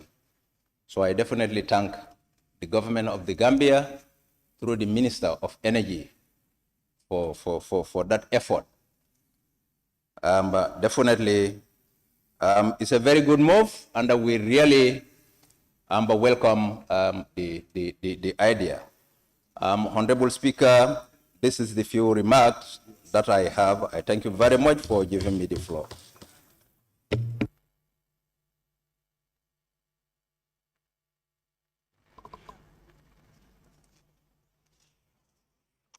Thank you very much, Honorable Member for Ilyasa. I now invite the Honorable Member for Tumanna. Pardon? He's out. No, I am here, Honorable Speaker. I am here. Okay, Tumanna. Thank you very much, Honorable Speaker. Honorable Speaker, I will just go straight to, I will quickly join my honorable members to thank the government of the Gambia for providing enough fertilizer for the people of my constituency and the Gambia at large. The fertilizers are affordable, they are accessible, and of course, they are good fertilizers. And with that regard, we all believe today, we all believe this year, the Gambia is going to experience a bumper harvest. For this being the case, I will call on the government to still tighten up their belt so that they can provide good price for the produce. Honorable Speaker, I will go straight to, still now I'll thank the government of the Gambia for upgrading the Badara Upper Basic School to senior secondary school. Tumanna is having only two senior secondary school, only one senior secondary school, and this one will add it to two senior secondary school. And we will applaud the government for that initiative. And I will still went further to request the government, because the population with regard to the senior secondary school we are having is still low. So for that being the case, I will request on behalf of my people that for the government of the Gambia to still upgrade one of the upper basic schools that are there. Clean drinking water, Honorable Speaker. In my constituency, we have a lot of communities that are without without drinking water. We are appealing to the government to please go forth to help us with boreholes. This will obviously help us to solve that problem, and of course, some of the health implications that are connected to drinking water that are not good will also be solved. Honorable Speaker, my popular road, that is the road from Tinkinjo going to Dingring, Diabugu Basila. This road is my biggest problem and the biggest problem of the people of Tumanna.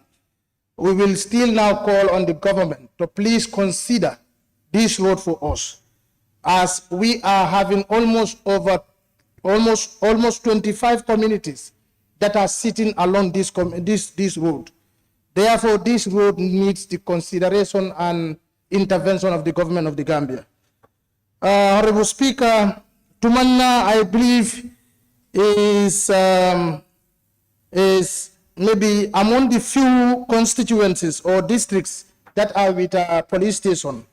Honorable Speaker, I will appeal on the government through the Ministry of Interior for us to have a police station, because Tumanna is also connected to the Casamas area, which is prone to the intrusion of these criminals. So for that being the case, me and my people need a police station in Tumanna for our security. Honorable Speaker, rural electrification, we will further thank the government of the Gambia through the Ministry of Energy because just this morning we received a document showing, listing all the communities that are supposed to benefit from the electricity. So my constituency also is benefiting, and it's about 20 communities that are to benefit. For that being the case, including my own popular Tambasansa. For that being the case, I am going to thank the government of the Gambia, but I will further request them to fast track the project because this has long overdue, and of course we have been hearing about the project, but I will request the government to please fast track it so that my people can benefit from it. Honorable Speaker, grassroots youth and sports activities need to support it, and the government of the Gambia need to put a lot of investment in youths to combat this illegal migration and all sorts of notes. Honorable Speaker, physical planning, the Department of Physical Planning need to do something because even in our rural places, people are building houses on our ways. So much to talk about on the urban areas. So the Department of Physical Planning need to be very conscious of whatever building is to be erected. They have to know where it is being erected, whether it is on a way whereby it is going to obstruct our main house, because we have to plan our future, because even our rural base is affected by lack of proper physical planning. Basse is without a good road, and it's simply because of poor planning. Honorable Speaker, I will move on. I got the information that some governors are the one that oversees the governors of other regions when those governors travel. That is something I don't think is constitutional. I think it's unconstitutional, because each and every governor is having a deputy governor. If you, governor, you are traveling, you have to hand over everything to your deputy governor before you will hand over to the other governor in other region. That is something that should be stopped, Honorable Speaker. Honorable Speaker, I have to applaud the National Assembly for their National Assembly Mobility Scheme. This scheme is very, very timely, is very, very important, and in fact, it is making everything easy for the National Assembly members. But I have to advise my fellow National Assembly members, please stop covering your number plates. Why are we doing that? We should stop that. These vehicles, we got this vehicle legally. It's not illegal. Wherever you went, you have to go with it, with your number plate being read by the police officers. Honorable Speaker. Honorable Speaker, the FGM, we are Muslims, and definitely speaking, we have to criminalize those people that are advocating for this FGM. We have to make them criminal because they are criminal. Honorable Speaker, these people are criminal. We have to criminalize them. Honorable Speaker, the unlawful killing of our security officers. The unlawful killing of our security officers.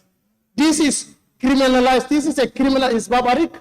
Nobody should even entertain, and we should not politicize it. But we have to warn our political parties, because we all know some of the political parties, they do hate speeches. Some people are connected to. Some people say something which is connected to this crime. Honorable Speaker, I will move to the Gambia and China cooperation. That's the trip we have to the China.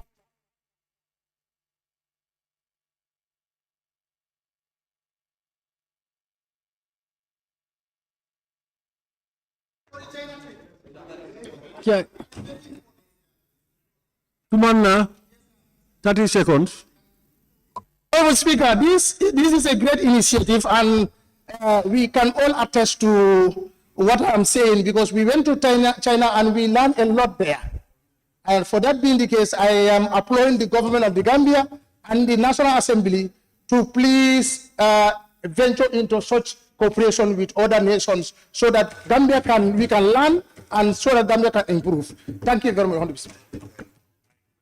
Thank you very much, Honorable Member for Tumanna. I now invite the Honorable Member for Serekunda. Thank you very much, Honorable Speaker. I will not take much time here because many have been said here. But first, I would also like to join my colleagues to extend my profound condolences to the fallen soldiers and wishing the lady a speedy recovery. And again, Honorable Speaker,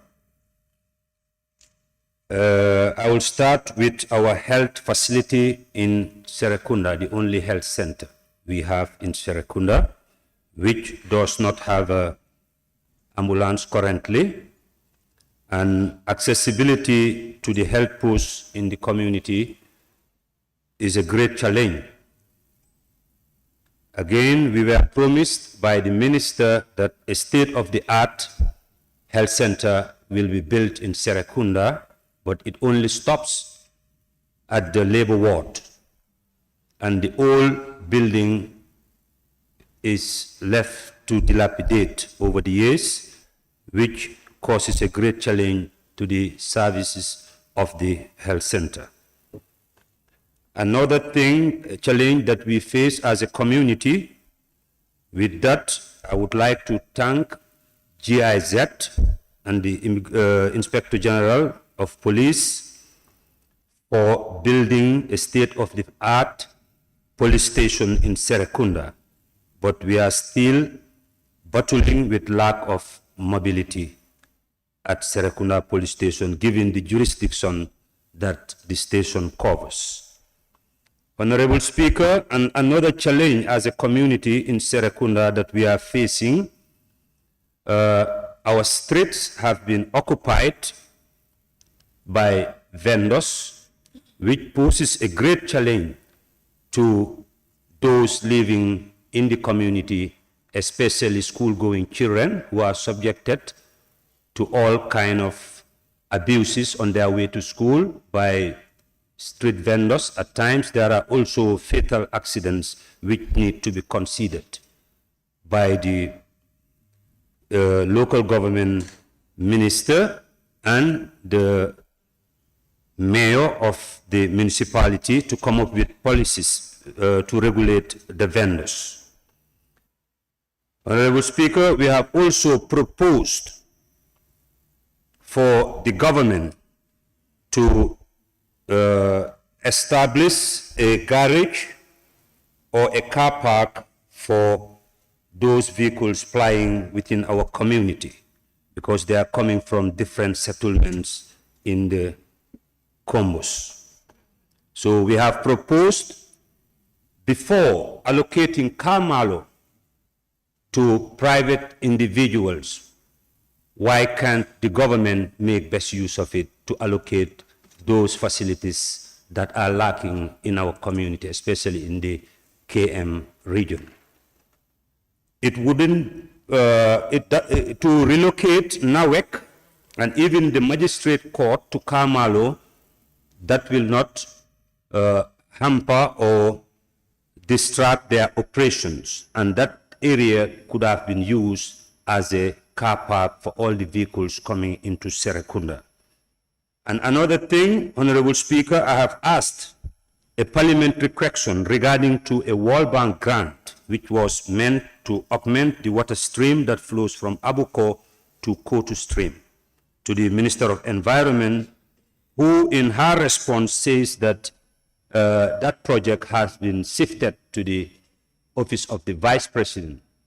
And I asked a similar question to the Vice President, and he said that the project is still with the Ministry of Environment. So this shows that there is a communication gap. And for the purpose of clarity, I would want the Minister for Environment to clarify or brief the Vice President.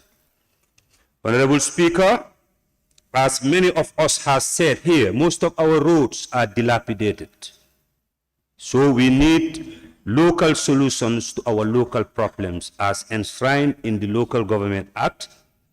Decentralization and devolution of powers can only bring us the development we are all yearning for. Section 49 of the Local Government Act.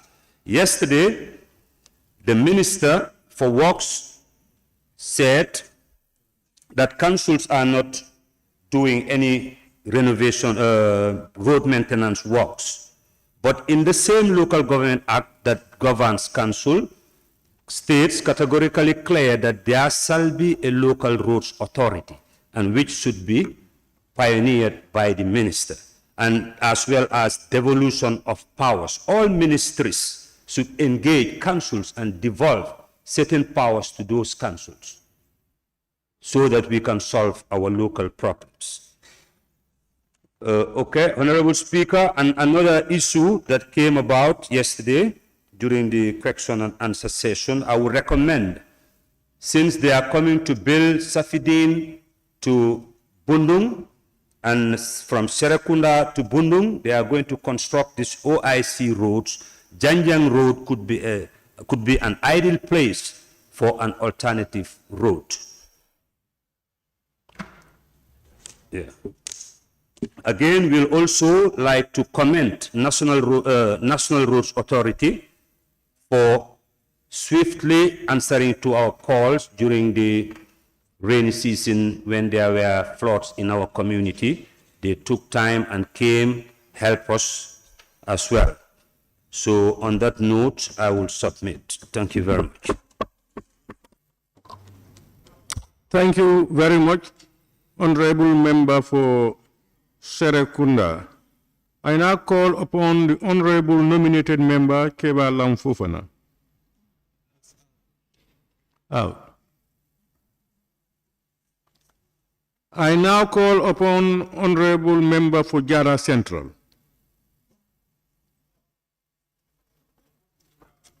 Yeah.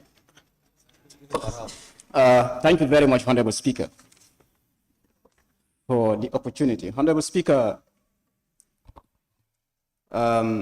may I first of all thank the mover of the motion, who is the minority leader and member for Birkama North.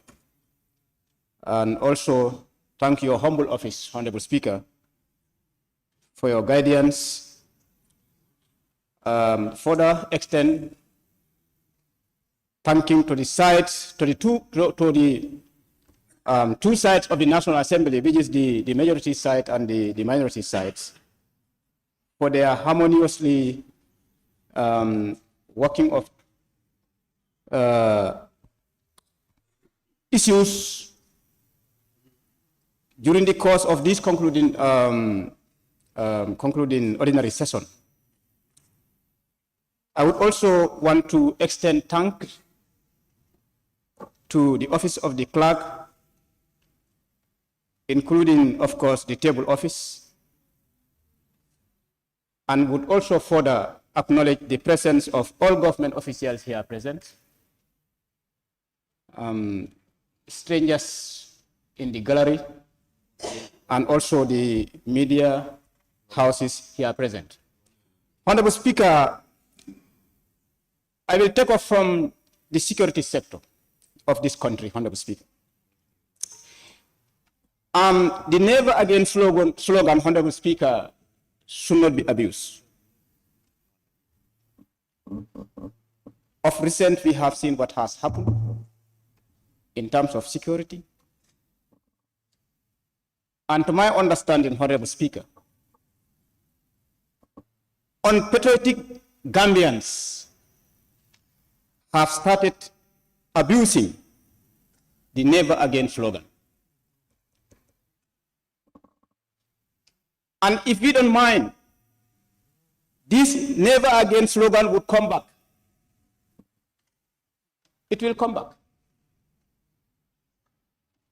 Because the way we are moving towards it is a very wrong direction, Honorable Speaker.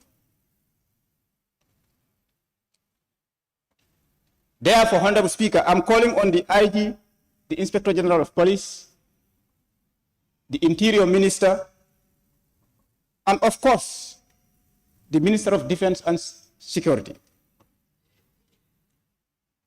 to tighten their belts, to make sure that the security that Gambia used to enjoy in the previous years and previous governments still be enjoyed by the present Gambians in the present government. I could remember, Honorable Speaker, vividly in the 2016 election,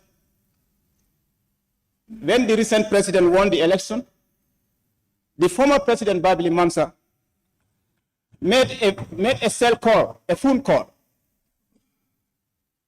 to the president that he have acknowledged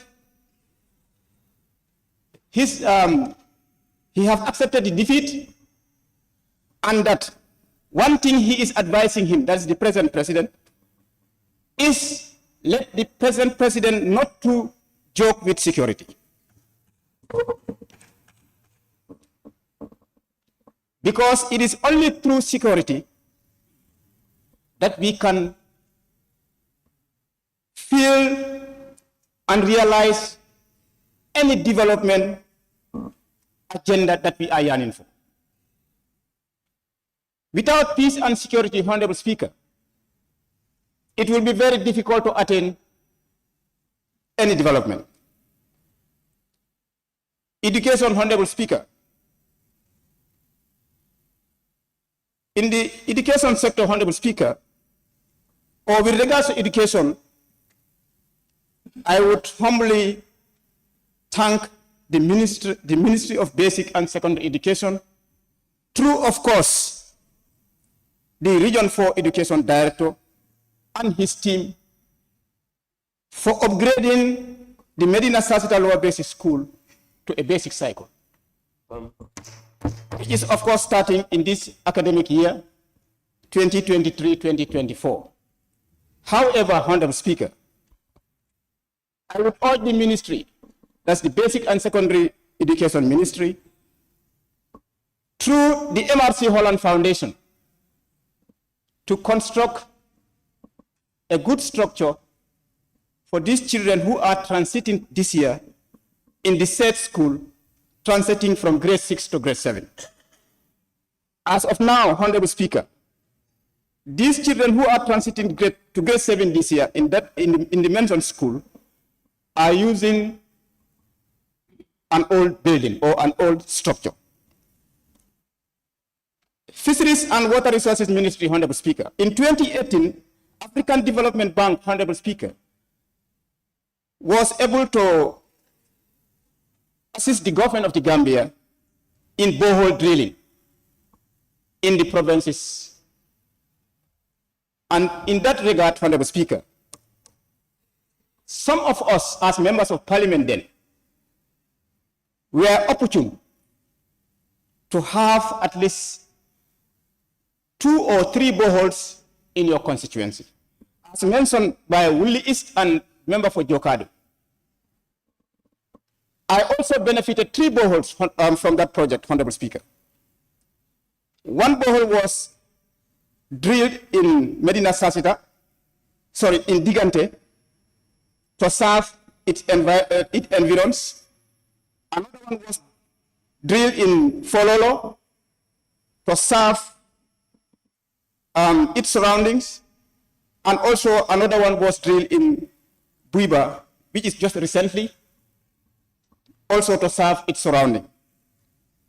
But what we are saying, Honorable Speaker, if at all the African Development Bank cannot further sponsor these boreholes to be utilized, then I think they should be able to face government through the Ministry of Water Resources, and then we see what we can do about it.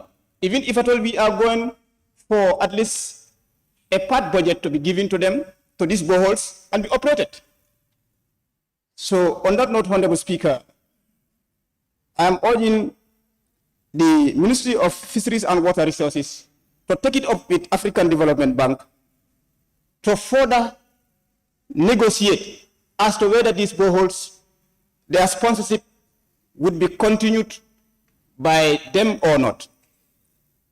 On that note, Honorable Speaker, I would like to take my seat. Thank you. Thank you very much, Honorable Member for Jara Central. I now call upon the Honorable Member for Upper Nyomi. Thank you very much, Honorable Speaker, for this opportunity. Honorable Speaker, let me thank you, the Office of the Speaker, the Office of the Clerk, and all the staff of the National Assembly for the way and the manner, they organized this particular session. We are really grateful. Honorable Speaker, let me also recognize the technicians that are representing the various ministries here present and my honorable colleagues. I thank you so much for your perseverance from the starting of this session up to date. Thank you so much. Honorable Speaker, I want to join my colleagues to extend my condolences to the families of the two policemen who lost their life in the line of duties. And also,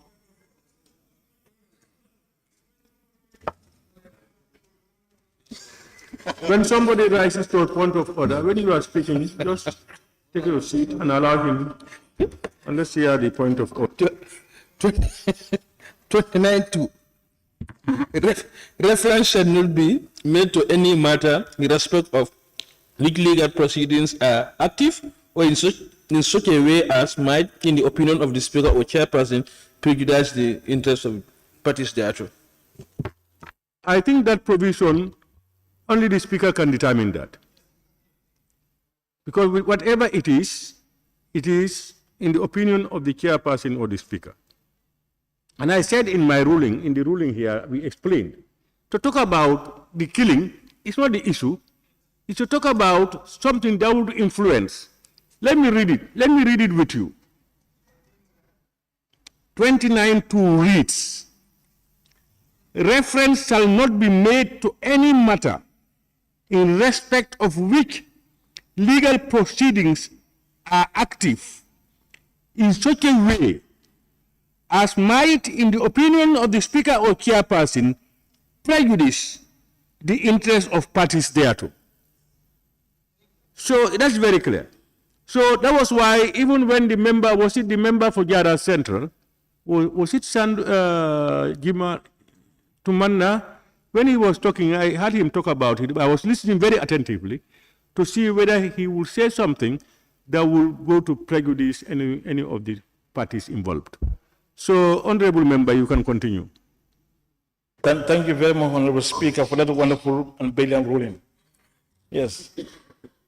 Honorable Speaker, I wanted to extend my condolences to the family of the two policemen that were gone down during the line of their duties, and also to pray for the wounded woman for the speedy recovery on her health. Honorable Speaker, there's a saying that when a wolf passes or a hyena passes and you happen to lose your goat, that's, you call it that the hyena has caught my goat, something like it. So you put it on the hyena. So I think it's important that we take very careful about utterances, because the country belongs to all of us. Even despite you are angry or whatever mood you may be, let us try to be very careful about utterances, because one day or the other, one day or the other, probably, this country belongs to all of us. Let me say it that way. So we should be very careful. Yeah. Honorable Speaker, after saying that, I want to go straight to Upper Nyomi. We are very grateful to the government of the day for providing us 89 kilometers road that has crisscrossed the entire length and breadth of Upper Nyomi, Lower Nyomi, and Jokadu.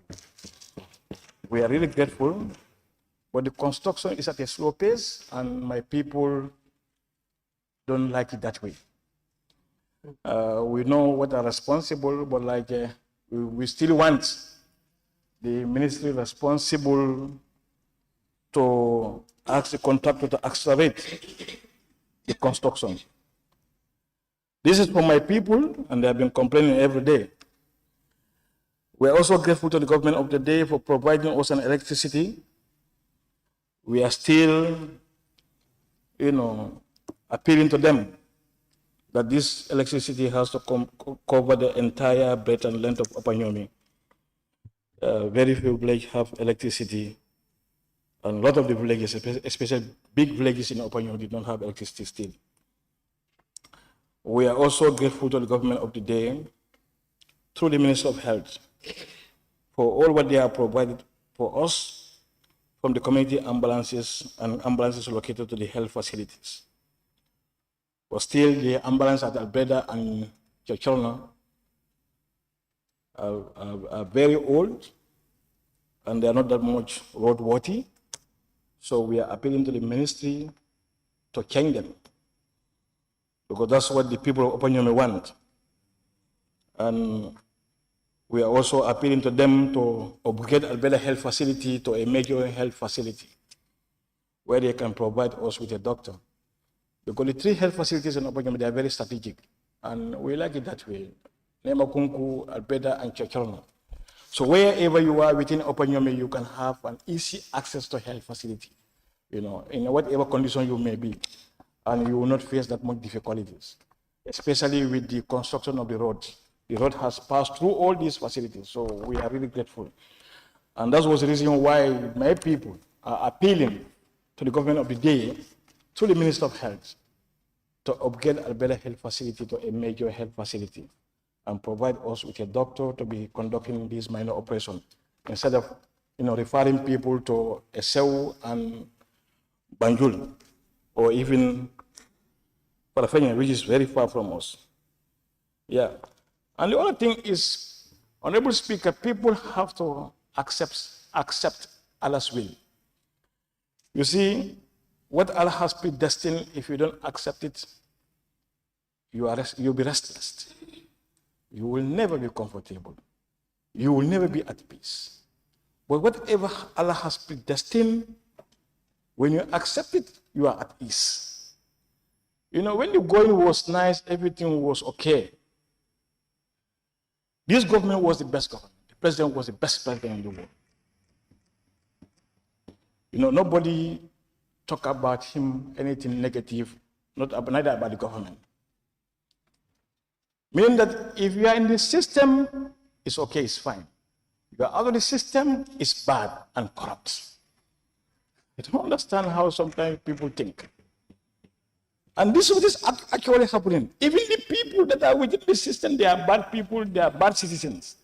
So you are out of the system, you are a good system, you are fine. This is what they are doing. This is what, when we are together, we are all fine, we are all good. So we are all together, we are all good people. Honorable Speaker, this is the fact. So that's why I said, who is rising to a point of order? But they're not using their mics, Honorable Speaker, so you don't have to listen to them. Yes. They're not using their mics. Yes. They're not using their mics, Honorable Speaker. They're not even sort of the order they are coming to bring against me. No, if he stands up to a point of order, we should listen to him. Yes, Latrikunda Sabiji. Careless, not me actually, careless.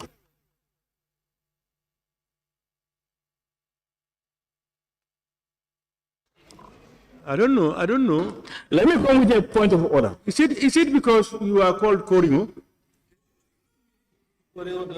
Because I am surprised that you rise to a point of order only to get up and... No, it's careless who's a point of order, but you didn't hear it. I was trying to make it louder. But if the point of order is important, there is no need for you to, if Kiang West wants to make it, okay, you can make it for me to hear. Why do you have to amplify it?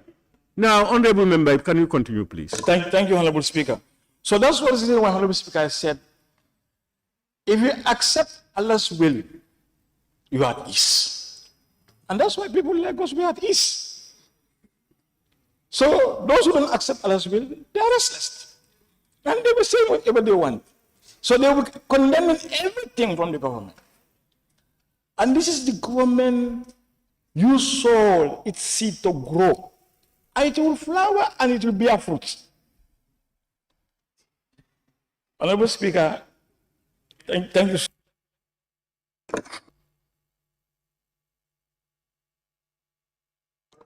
Thank you, honorable member. Honorable members, I am almost coming to the end, but I have to explain some few things. There were members who were called, and they were out.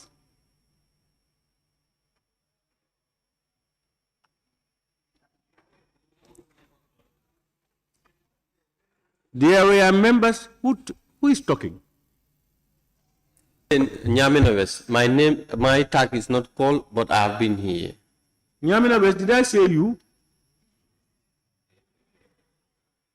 I said some members were called, but we were notified that they went out. I have only 1 or 2 to speak. Are we going to call them back? Honorable Speaker, nature calls.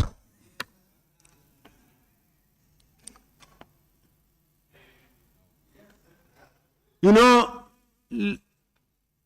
before I don't call you back. On certain issues, I just continue. You know you wrote your name. You must sit down to listen. But you go out, and then you come back, you missed it. So, but this is the last debate. That's why I pushed the question. That's why I asked. Speaker, I think nature calls, so some of us have to visit the loom.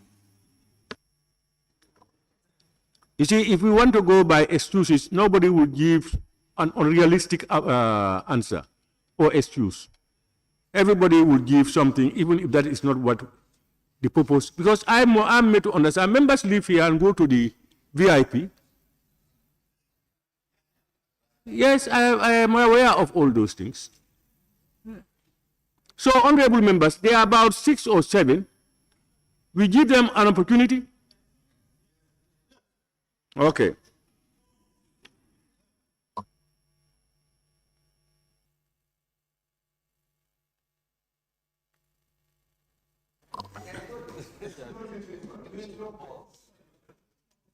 I think you said we give them opportunity.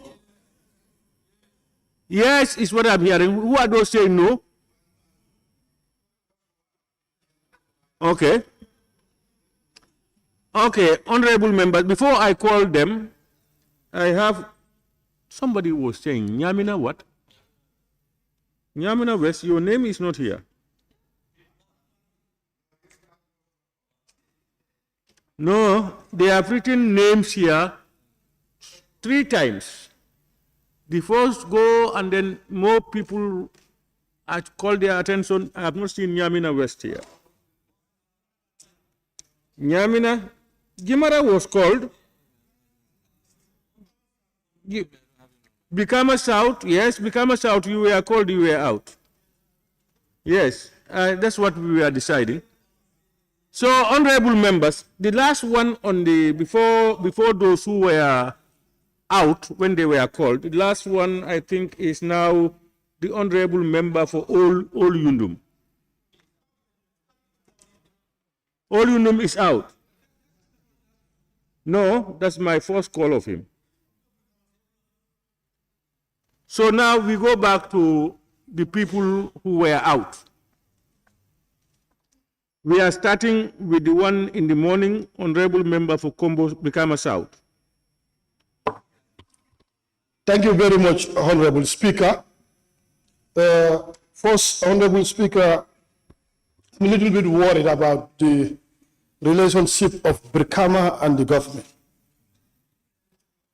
But this is going to be a gentle reminder pertaining to some of the promises that were given to the people of Brikama without fulfilling them. Honorable Speaker, 2017 during the Meet the People tour, the President and the team was hosted in the southern part of Brikama, where we had a dialogue with regards to what obtained on the ground. And interestingly, Honorable Speaker, we requested for some of the major things that Brikama as a town is confronted with. Notably among them was the restoration of the street lighting for the trapezium. The President made a promise with emphasis, not only the restoration, but he went further to provide CCTV camera and Wi-Fi. And from 2017 to date is more than 7 years. We haven't even seen the electricity. Even in a subsequent adjournment debate, I went further to forego about the Wi-Fi and the CCTV camera and bring the street lights still at large. Another issue that we talked about, that is the hospital, a major hospital, by virtue of the population and the scope of Brikama.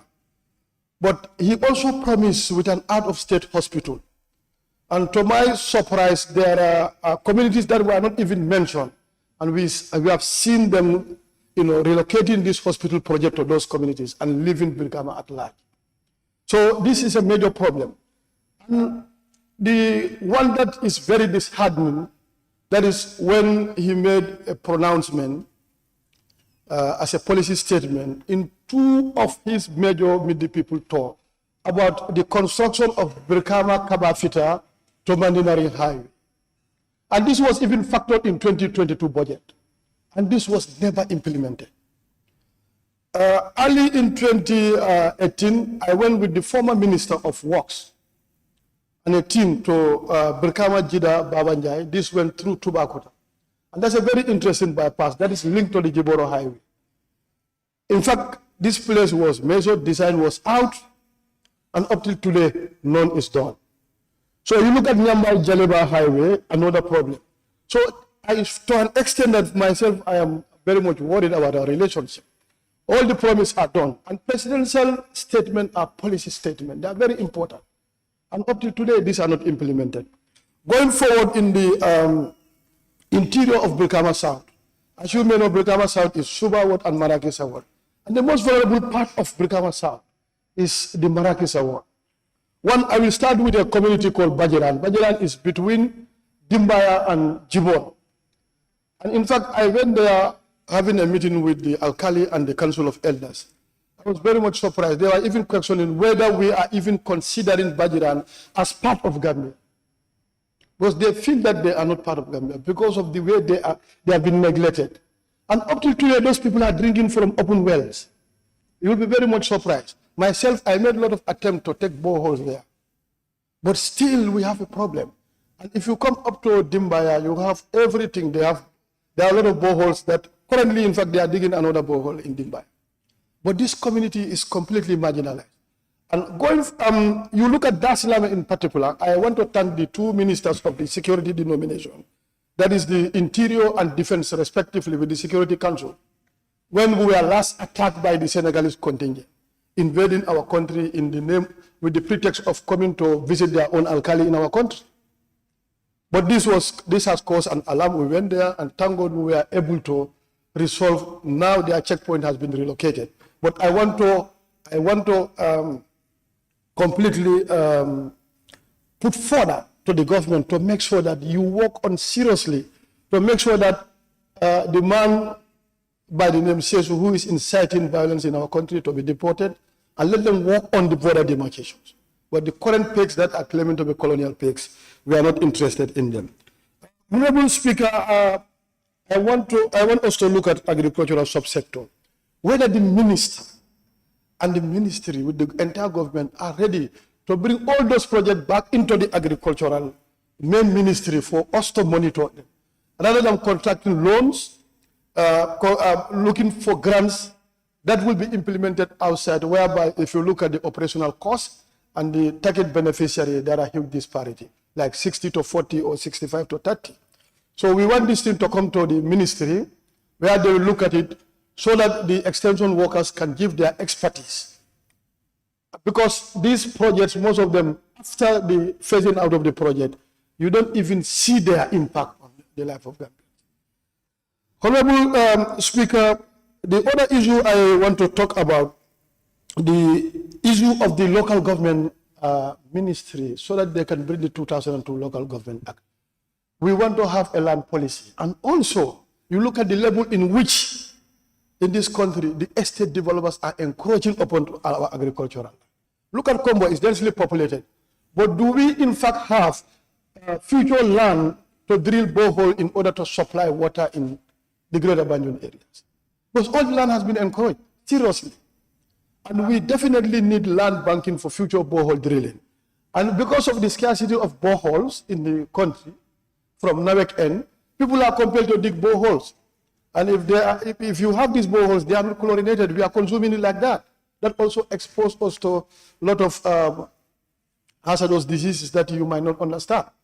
So interestingly, we will definitely want the ministry now to bring in this particular 2002 Local Government Act to look at it so that we can have land policy and have all these issues.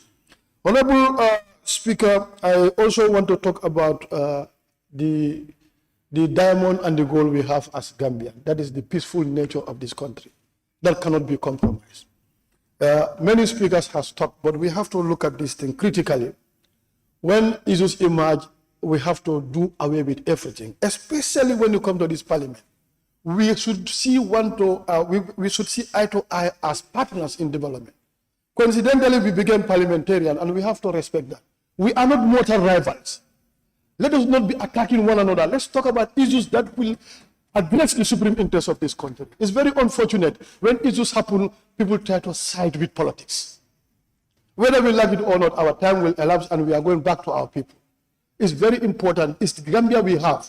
And we are known for the peaceful nature of this country. Sometimes if you see the way we are sounding, it's very, very unprofessional. We are not rivals. And in fact, some of them are not very much serious, because if you do that type of statement, if you go out, you see them laughing, clapping.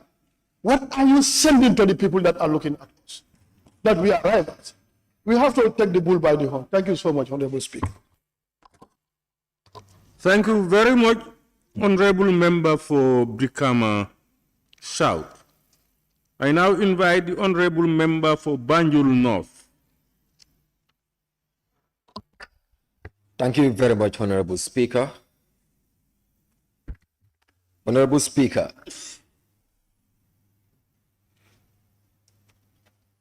demographic dividend is one thing, and harnessing demographic dividend is another thing. In that regards, one of the most important tools in terms of harnessing demographic dividend is health. And Honorable Speaker, I want to bring to your attention that in the city of Banjul, we are in need of an emergency unit. And I can remember fully well that this is not the first time me talking about this in Parliament. And still it is not being resolved due to the current rehabilitation project that is happening at the Edward Francis Small Teaching Hospital. It is a burden to the people of Banjul, because with all our emergency cases, we have to go all the way to Demban, which I believe it is very unfair.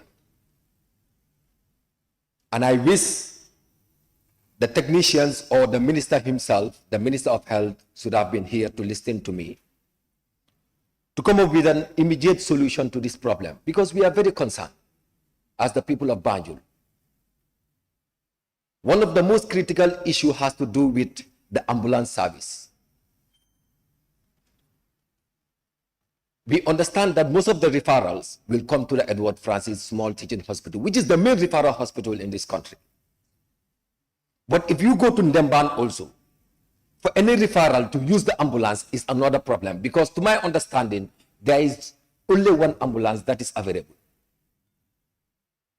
And looking at the capacity of admission at that very public health clinic. It cannot be overemphasized. The number of admissions that they have per day, you cannot just imagine. Sometimes people are admitted at the corridors when you go to Ndemba. And something should be done, because I've been hearing issues like there are a lot of health facilities that are under construction. Fine. But what are we doing to enhance the current ones that we have? We are very concerned as people of Banjul, to be honest, and we need this service to be done as soon as possible so that we cannot be going all the way to Ndemban for our emergency services. Honorable Speaker, going further, yesterday I stood here and said in the Gambia, we use spoon to move mountains. And it was something that some of the members raised concern about by engaging me personally. But that is the hard fact. And through your advice, in terms of the issues surrounding mental health in this country, it's a concern. Because the amount of young people that are currently using illicit drugs is uncountable. And this is really killing our nation, to be honest, because we are losing the young people. They are getting mentally ill. And the unfortunate part of it is that we don't have any specialized mental health facility, which is very unfortunate as a nation. Talking about tanka, anybody can go there, even myself. If I start talking rubbish, they say, take him to tanka. But any specialized health care or mental health care facility, we cannot even have one. And we are talking about multiple health facilities that we are about to construct or we are constructing in all the regions in this country. I think as a nation, we have to be very serious when it comes to issues pertaining harnessing demographic dividend. Honorable Speaker, going for the local government, like the FPAC have recommended, I believe that recommendation of the local councils to review in collaboration with the local government ministry, to review the local government act and also the audit and manual, the audit and finance manual, I think is very important. And the timeline given is very important because things are going as if we really don't know what we're doing. Because we're talking about the people that are directly representing the grassroots. And we are talking about an act that we believe is not really making things work for them. So it's high time for them to do what is needful and make sure that we do what is also needful as Parliament. Honorable Speaker, still on local government, as a city dweller from the city of Banjul, I believe it is high time for the local authorities to work with central government and all relevant stakeholders to come up as part of their medium and long-term plan to set up or to construct a central garage for Banjul.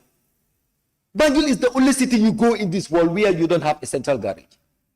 And there is a lot of traffic congestion within the city, which is costing a lot as far as the city dwellers are concerned. And this, the people of Banjul are very concerned about it, and we want immediate solutions towards that. Honorable Speaker, I know the time is not in my favor, but it's important to also talk about the Banjul Rehabilitation Project. I have the Minister of Transport talking about the issue of the waste management component of the project. Why do they have to take all this time to buy all the materials, the compactors, to see how best they can support the city council to manage the waste instead of allowing what is currently happening? And what he said here yesterday was one of our challenges is the illegal dumping of waste in the drains. It will happen. It will.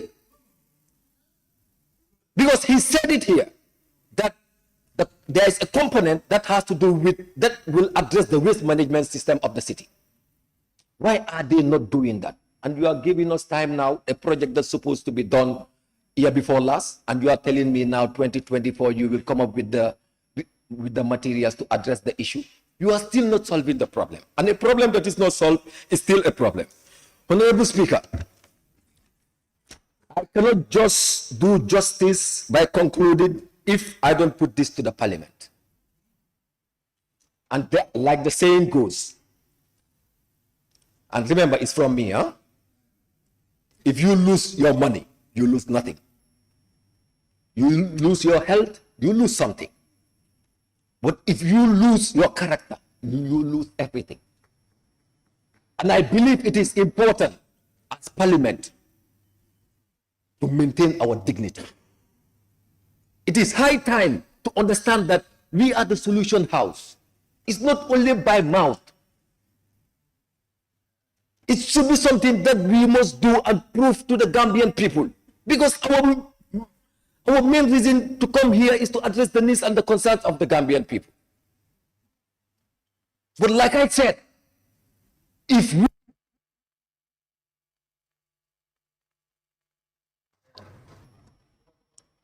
Thank you very much, Honorable Member for Banjul North. I now invite the Honorable Member for Kiang Central. He's not in. For the second time. I now invite the Honorable Member for Niamina East. Who? Niamina East? He said what? Yes, because Niamina.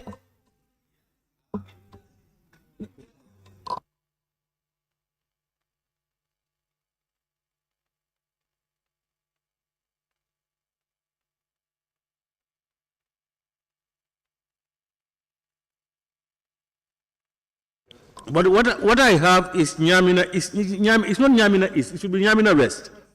But Niamina East is not around.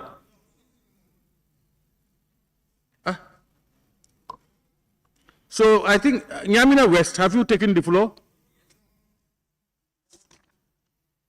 No, but I've. When you said that, we have written your name. Pardon? Yes, but we will call you. You want us to call you now? Okay, you can take the floor as Niamina, but not as Niamina East, but as Niamina West. Okay. Thank you very much, Speaker. Though better late than never. Speaker, I will equally join my colleagues to thank this noble house, yourselves, the Speaker, the clerk, and all the staff for making it a successful sittings, the majority, the minority, and all other government officials here, my colleagues. I want to start it from where my colleagues ended on the trip to China. We owe a lot to China and the government of the Gambia to say a big thank you on that trip, because we learned a lot in China. And this is expected on us to replicate on the issues, good practices that we learned there. For our trip was not just a tourism or a mere entertainment.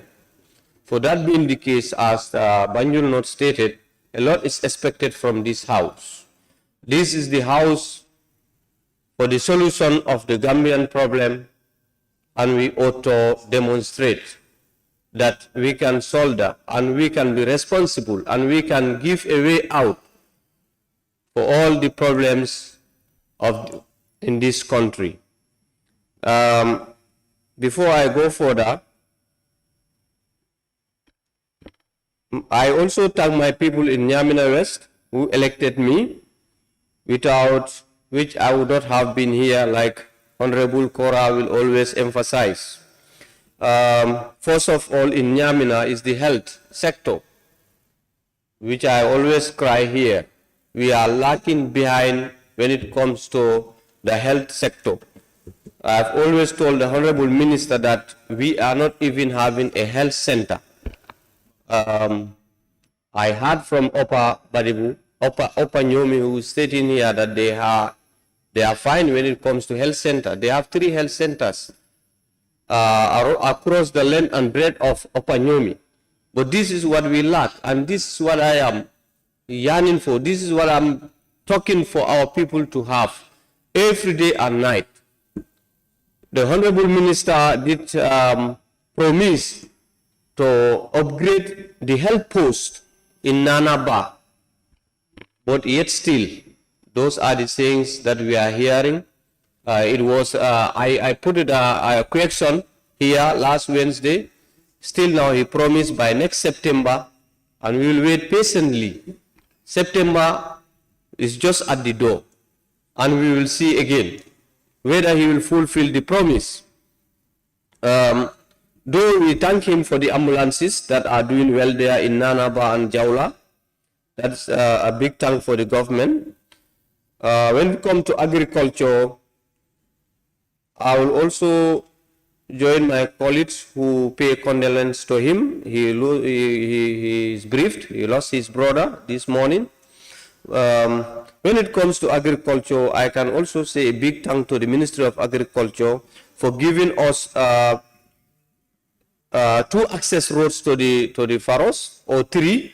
One Malikunda to the Faros, the other one 2 from Sambang to the Faros through the NEMA project. But the 2 in Sambang are not yet completed. So I challenge the ministry to help us complete those roads, because Nyamina is well known for the production of rice. And also I will thank my brothers in Nyamina and the farmers, because this year we are expecting bumper harvest, and this would not have been achieved if the agriculture did not stand on the provision of fertilizer. But I will challenge the minister to help us with tractors. I don't know what is the problem with tractors. I am faced with a lot of challenge with my people down there, because today agriculture cannot go without this mechanical the machines. Our people are now tired on the manpower and the animal power. Though they want to produce more, but there are hindrances. So we need a tractor, or we need tractors. I thank the former regime, because we all are aware tractors were in abundance. Every ward was with a tractor, and it was managed by the councillor, the ward councillor. So we should emulate such. And I challenge the ministry to help us with tractors, because nowadays agriculture is booming, and there are high prices on cereals and grains. Coming back to security, I challenge the IGP and the Minister of Interior responsible to take caution and be very vigilant. Let them use measures such as the CCTV, though it's expensive, but life is more precious. Now, coming back to the hate speeches, yes, I don't blame or I don't associate it to a party or a group, but all of us knows where particular hate speeches come from. Now, if there are dates lying down and we hear audios from particular groups saying that they expected more, they expected a bomb, they expected a missile to be launched on our security personnel, those were not welcoming comments. And obviously, yes, I cannot associate it to any group, but we all know where it is coming. And like they said, be careful of what you utter. Someone said it here. Even in Islamic, if you don't know what you are uttering, please, they are saying just you keep quiet. Now, for instance, if you, even in this building, if you call me and caution me that before we close, I might see something from you, and at the end of the day, before I end of order, I happen to faint, you will be associated to that. So, point of order. Yes, Honorable Member for Janjambure. Speaker, I want to rise on Standing Order Section 29, subsection 2. Yes. Reference shall not be made to any matter in response which legal proceedings are active in such a way as might, in the opinion of the Speaker or Chairperson, prejudice the interest of parties. And I think he is really going that far with regards to the case, which is at the court. But, thank you. Honorable Member, it's not in your opinion, but in the opinion of the Speaker or Chairperson. Yeah, that's the objective. That's why I'm as human as you are. No. I have listened to all of you. Can you take the floor? Thank you, Speaker, for ruling that. Okay, this will bring me back to education in Nyamena West. Before I finish, I wouldn't do justice. I will thank the Ministry of Education for giving me a new school in Aniskunda, and also for upgrading the Sambang Upper Basic to a senior school. The same time upgrading the Dalaba Lower Basic to a basic cycle. So I will say a big thank to the ministry. We still calling for the ministry for the fencing of all the schools, and especially the Mount Carmel Primary School, which is a very old school and now dilapidated. There are also some buildings in Sambang Upper Basic that are not in good condition. So I will urge the ministry and their partner, that is MRC Holland Foundation, to come to our aid in fencing the schools, because this is very important for security matters. Thank you very much, Honorable Member for Nyamena West. I now invite the Honorable Member for Upper Floodou West.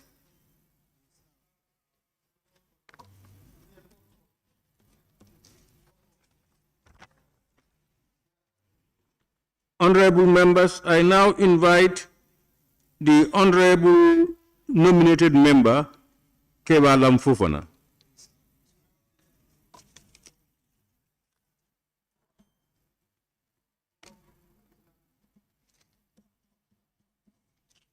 Honorable members, I now invite the Honorable member for Janjambure. No problem. Thank you very much, Honorable Speaker. To start with, I just want to say this. It seems politics or party politics is indeed consuming this country. Looking at the previous submissions, it seems to be a game of parties trying to put words against one another. And I think as a National Assembly, we need to desist from such, more especially with issues that are before the court. Honorable Speaker, that will take me to my submissions, more especially with issues that my constituency are challenged with. I will start with education. The Ministry of Basic Education through Holland Foundation, MRC Holland Foundation, I think they deserve a commendation for the fact that the Methodist Primary and Janjambure Upper Basic School are under renovations, and I want to seize this opportunity to thank the minister and her team. But then also, I think with regards to education, we still challenge more especially with madrasa education. Few years ago, the community of Janjambure has come together to build an Arabic school to help the members of the community to actually have Arabic education. But then through the policies at the Ministry of Basic Education, this school is not being subvented, and I definitely want to appeal to the said ministry to really reconsider that policy and ensure these children meet to their rights as enshrined in our Constitution. Coming to agriculture, the Ministry of Agriculture as well, out of the 7-hectare land that is at Farabale, I think it was only 3 hectares that were demarcated or that were ready for farmers to use. And I think the rest of the 6 hectares would need attention and also rehabilitation to enhance farmers to actually engage on their usual farming.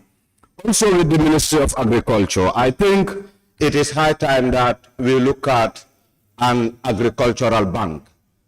Looking at the challenges that our farmers are facing today, I think sometimes it's with regards to having access to finance in order to boost the sector. So having an agricultural bank, I believe, would boost the agricultural sector, not just an agricultural bank, but then I think a crop insurance scheme should be established by the Ministry of Agriculture, wherein the pride and interest of farmers would be protected as the way they want it. I also heard most of the members thanking the government for providing farmers with fertilizer. But again, I don't think we really take our time to ask ourselves whether the fertilizer that have been supplied to our farmers is really healthy on the crops that they are applied on. So therefore, I want to challenge the Ministry of Agriculture to look at organic manure applications to our crops, wherein we can promote healthy food in our communities and the country at large. Also, one challenge my people have around agriculture is the farmers are really engaged on cultivation, but when it comes to production, more especially with tracing their rice, it becomes very difficult. They are using barrels to actually trace their rice, and which is really causing decline to the productivity of the sector. Health.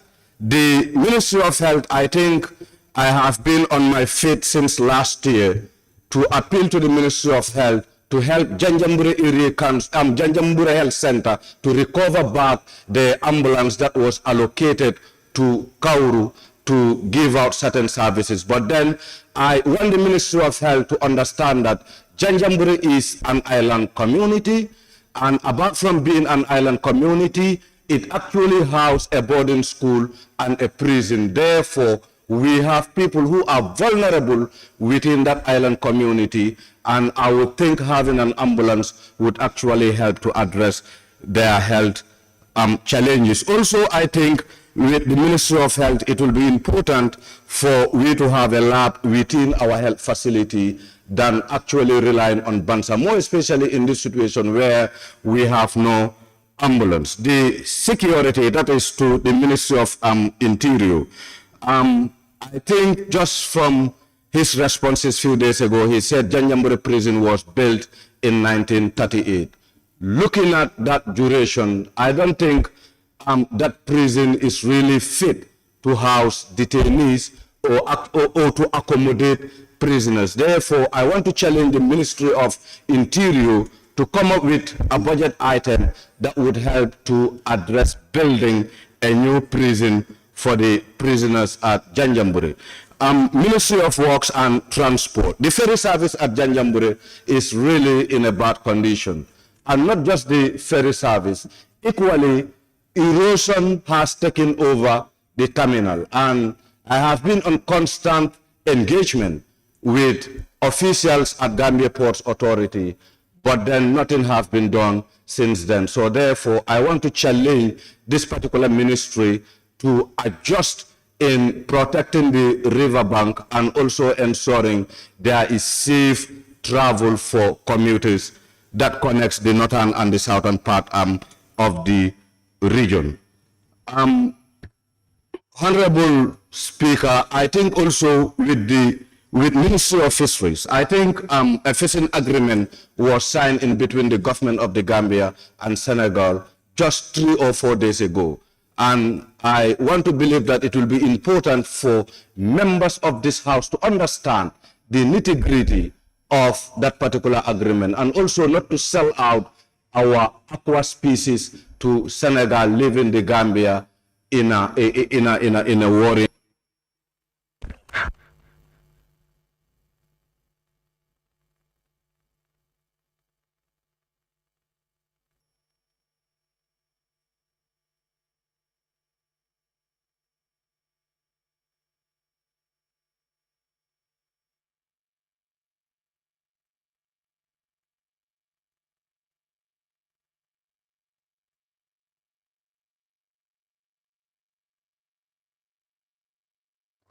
Thank you very much, Honorable Member for Janjambure. I now call upon the Honorable Member for Old Yundum.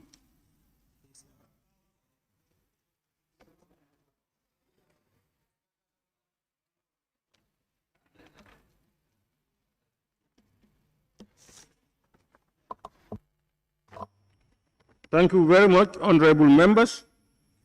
Honorable Members, Let me acknowledge the presence of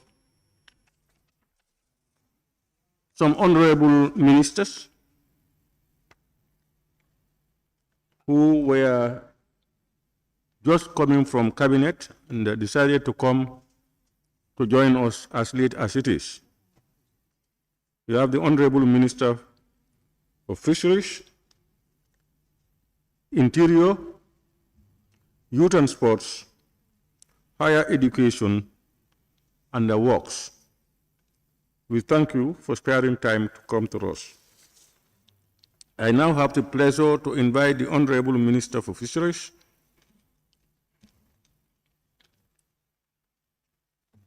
to take the podium to respond to issues regarding his portfolio. Thank you, Mr. Speaker. I will commence my... Honorable Minister, the allocation is five minutes at most. Maybe I'll do it in 3 minutes. I will first of all start with the Janjambure Member of Parliament for National Assembly for Janjambure. He talked about the Senegambia fishing agreement. Yes, we have signed one last Saturday. I can assure you that both him and I understand the member for Woodley East requesting that he comes to the House here as an experienced former parliamentarian. I think I'm fully aware. It will have to go to cabinet first for endorsement before it comes to the National Assembly. For sure it will come here. And I can assure you that we did the best and the best negotiations in the best interest of the Gambia. We did not just go there and give away. We also had our demands, and basically most of our demands were met. And I think when we come here, we'll be able to convince you that we've done a good job. Even before then, Mr. Speaker, the old one was sent to the National Assembly Select Committee on Fisheries for them to give us their input when the Presidential Council was, before the Presidential Council, but I don't think we have received any action from them. We even wanted a member of the committee to be with us in the negotiations, but we received a communication from the House that to avoid conflict of interest, they would want to wait for it to be discussed here. That's how it stands. So that on that, I'm also received briefings from the official who waited for me here since morning that we had some concerns raised from members Low Badibu, Central Badibu, Nianija,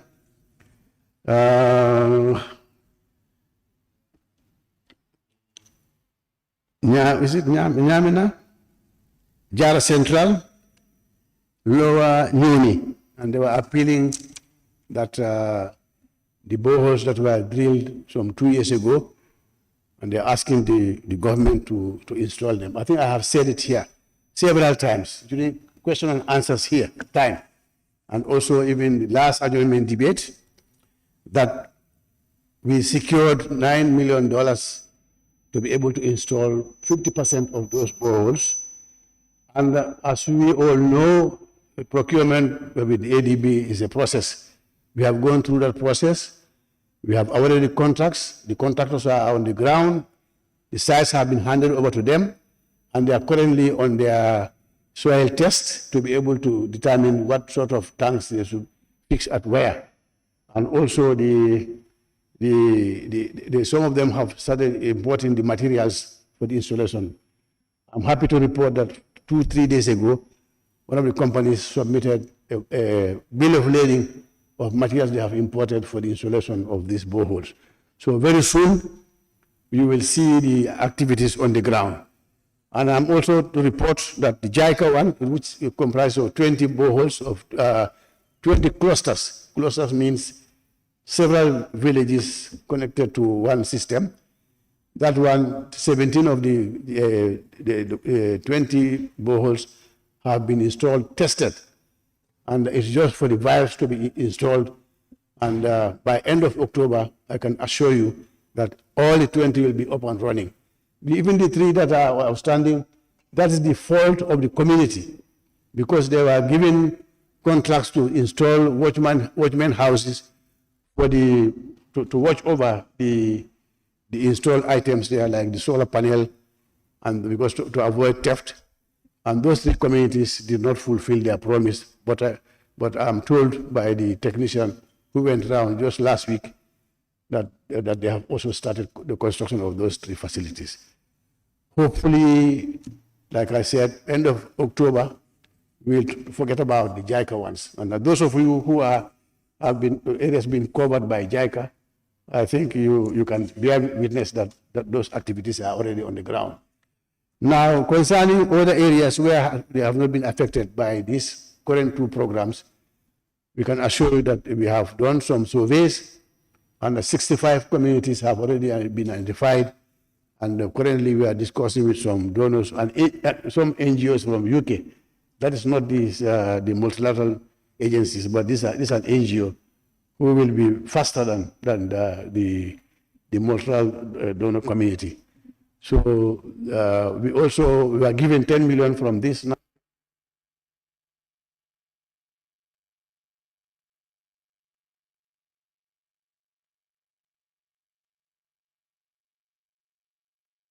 Minister, you want extra 1 minute?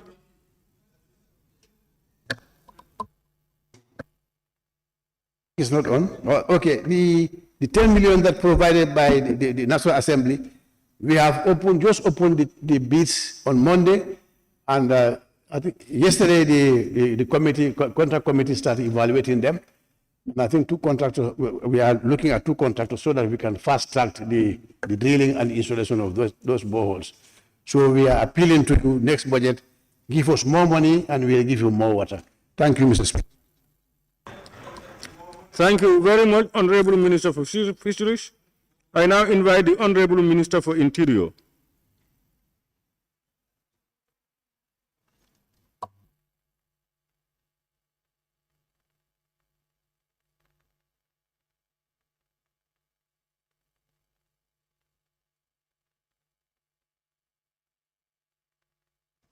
You have 5 minutes.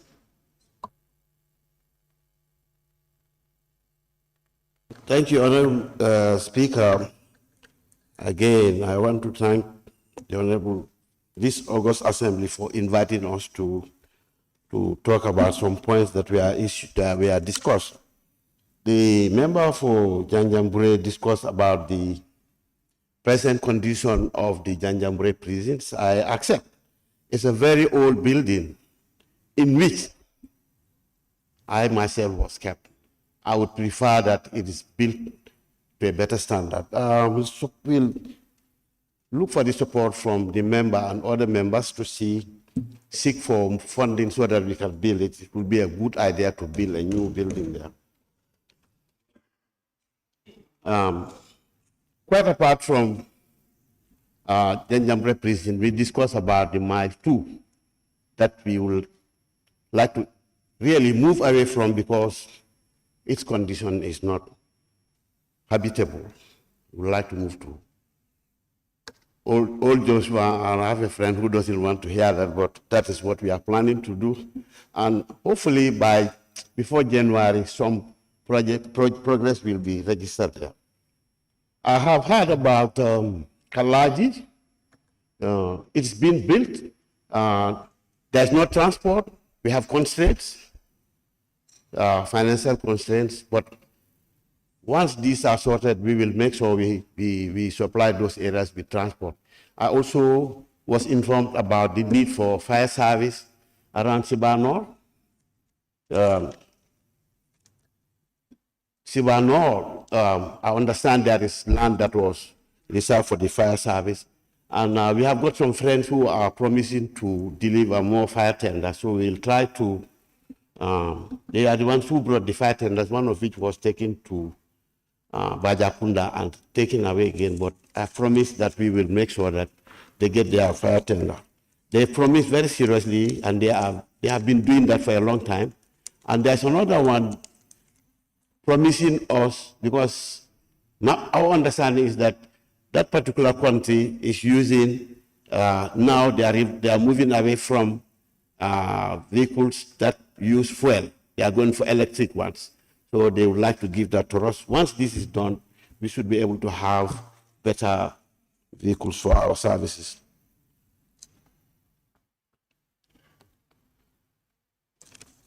A lot of, I remember we discussed about Sami, Karantaba. The station was down, according to some reports that I've read. And the member wanted to know during some discussions whether or not we have plans to build there. Yes, we are planning to build a station at Sami. In fact, it was told because the land that was first identified, we were told there was a dispute about ownership. That's why it stopped. And there was a question from Nianija also, the honorable member from Nianija, whether we plan to build Njao, but I was told Njao is not part of the project for now, but we'll consider it seriously. About vehicles generally, I have discussed this, and I've said there are plans to buy vehicles, and once they come, instead of allocating them to specific stations, this will be pooled. But Sibanor and Jarasoma specifically, there was a budgetary allocation, which means we have to pursue them, and we'll need your support also to follow the Ministry of Finance so that they can release this, so that we'll be able to buy the vehicle for Sibanor and Jarasoma, because those are really areas of concern because of the problem around the border area.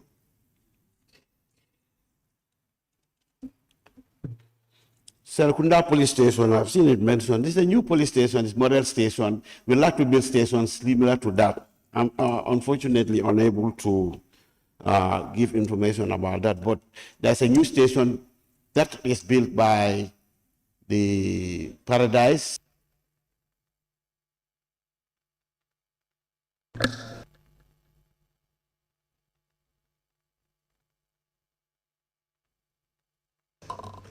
Honorable Minister, yes, we give you extra 1 minute. Go ahead.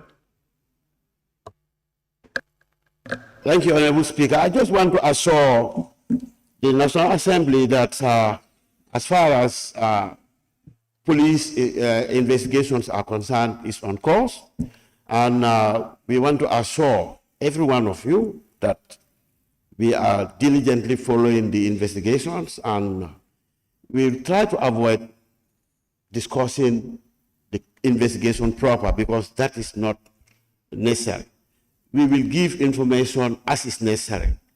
And sometimes such information is based on need-to-know basis. We don't just go on talking about everything. I did a press briefing, and I think we were on really trying to convince the public to keep away from incidents where there's a likelihood of a recurrence. There was a shooting, people were on the ground. They were messing around, messing with the scene, that's one. Also, if the shooter wants to come back again, he will find a lot of people to kill. That's the problem. So if we can avoid that, that would be appreciated. So on that note, we appreciate your concern, so thank you so much. Honorable, can I remind him of what I raised in his absence? No, I'm sure he will not. If you want to remind him, others will remind him. I'm sure the 5 minutes. I raised the issue of police council. Honorable member, please. Woolley East. Honorable Minister, you are released. Honorable members, they have allotted times. I'm sure they will not be able to answer all the. And most of them they were not around. Some of them were not even properly briefed yet. I now invite the Honorable Minister for Higher Education to take the podium.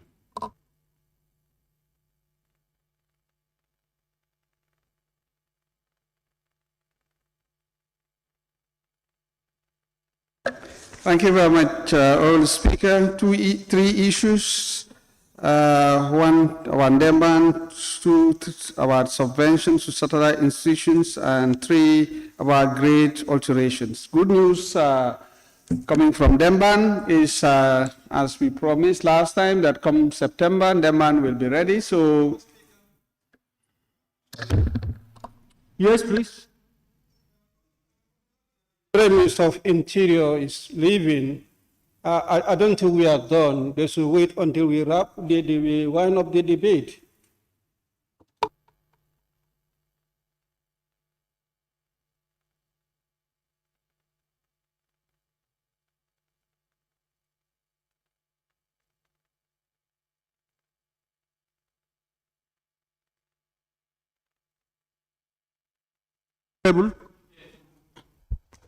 I want to say that when the Honorable Minister gave his response, you told him that you were released. So that is why he left. Yes, and I sincerely believe that they were here to listen to you and to respond to your issues. If they have responded, we are finished with them. Pardon? They have not responded to your, they cannot come back. They have not responded to some of your concerns, and some other members' concerns we are not responded to. Unless you want me to give them each an hour to come back, then that can be done.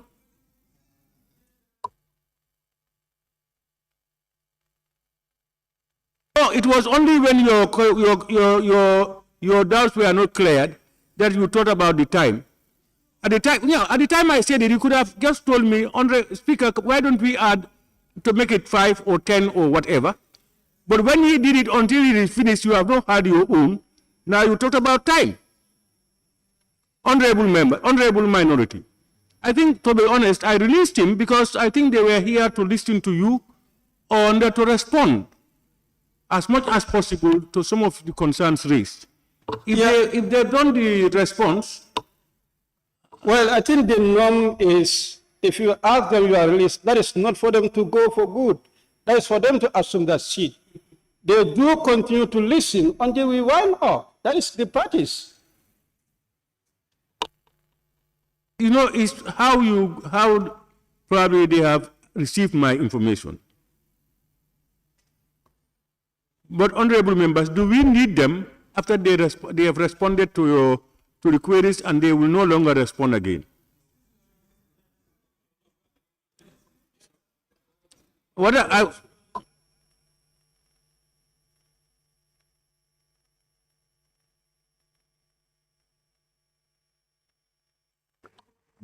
So, honorable, I think when they respond and they want to listen, let them stay to listen. If they want to go, we allow them to go. Even some of our own members who have listened are gone.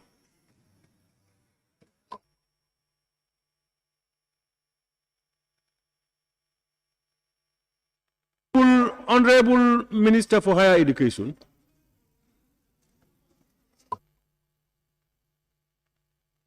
Thank you very much, Honorable Speaker. 3 issues, as I said, demand, subvention, grade alterations. Number 1, we came here and assured this August Assembly that come September, Nemban Tibet Center in the Fonyi will be operational. And I'm happy to report that so far they have some days ago orientation, and over 100 Gambian youths were admitted, and all of them are given full scholarship paid by the Gambian government. And they will be doing auto mechanic, carpentry, construction, welding and fabrication, and plumbing, and so on and so forth. These skills that we really need. So throughout their stay, they will be under subvention, they will receive a scholarship, full scholarship. And there's dormitories there. That one, they will have to take care of that also. So the capacity for 80 students, the others will use maybe the village and stay there for a while. The second one, subvention, we wrote to Ministry of Finance for the next budget, at least come January, for them to abolish the subvention to our satellite institutions. Because right now they give them subvention, they send it to MOHAS, and then MOHAS distribute what we receive. So we are saying now, let the subvention be abolished, and then let government take care of basic salaries of all the satellite institutions. That is better number one. Number two, we don't want the money to be sent to Mohas. It's not meant for Mohas, should not come to Mohas. Let it go directly to the institutions that are to benefit from it. And since it's basic, so that they can plan properly, but if you have 1.3 today, tomorrow is 700 or 2 million, you cannot plan with that. But with basic salary, at least you can plan with that, and they can work on that. Then the issue of grade alteration, I've heard some call it sex, whatever. From our end, the reports that came out did not talk about sex. So there's no evidence of that. However, it is confirmed that some 4 staff, 2 lecturers and 2 admin staff, 1 faculty officer, 1 IT director, and so we found wanting. And the governing council reviewed all the entire report and decided to dismiss with immediate effect those 4 people. One of them, in addition to the dismissal, he is also banned from teaching the university for 15 years. And then 60 students were found wanting, 60 students, 27 females and 33 males. So they have their grades changed. So 1 student collected his certificate but has returned it to management. His certificate will be officially recalled and revoked. 10 students have already collected their attestations, but not yet awarded their degree certificates. Their transcripts, attestations will be recalled and revoked. 47 students will have their grades reversed to their original state. 2 students were not found guilty because the alteration of their grades was authorized. The Honorable Speaker, this is as a result of the fact that the University of Gambia has an ERP system. It's online. So any activity you do, you are leaving your traces. So there's a system behind to be able to now make a follow-up. It will indicate who entered to the system, the date that you entered, the changes that you made. From your end, you will not see it. But the backup team will see that. That's what happened. In fact, based on this, next week, all our tertiary and higher education institutions will be written to, for them too, by 1st of January, to have an ERP system and graduate from a manual system and have an online, to really ensure that we have credibility in our institution, because our higher education institutions must be protected. We will not allow anybody to bring it down. Anybody found wanting will deal with you. So that's the message. Thank you very much. Thank you very much, Honorable Minister, Higher Education. Honorable members, we've heard from all honorable members, and we have some ministers who were able to respond because they were briefed enough. I will now call on the mover of the motion to respond to issues and the line of the debate. Honorable Minority Leader and Member for Brikama North. Thank you very much, Honorable Speaker. Let me seize the opportunity once more to thank the members of the August Assembly, especially those who took part in the adjournment debate. I know more than this number had been enlisted. So far, 38 in all participated in the debate, and a good number have decided to stay up to this time, as earlier on appealed to by the Speaker. And let me also recognize the presence of the ministers.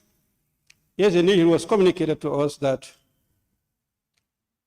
they had in the morning cabinet engagement, and the minister responsible for parliamentary matters formally approached the National Assembly on that development, and which we welcome. And there we put to him now, we want that office to be working hand in glove with the National Assembly. We are made to understand there is a minister responsible for National Assembly matters and matters that have to do with the executive.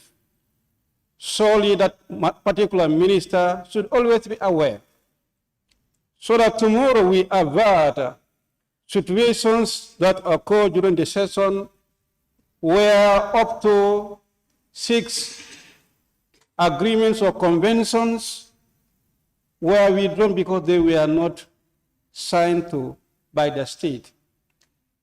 If the minister responsible had been engaged with the vast experience in parliamentary affairs, would have advised accordingly.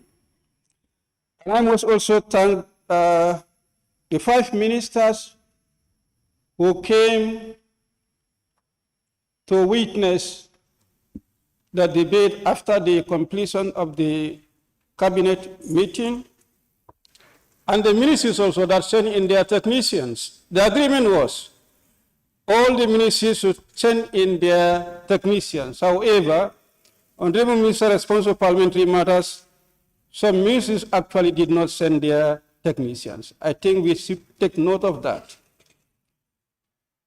Having said so, honorable members, I cannot take point by point on all the issues that were highlighted by the honorable members.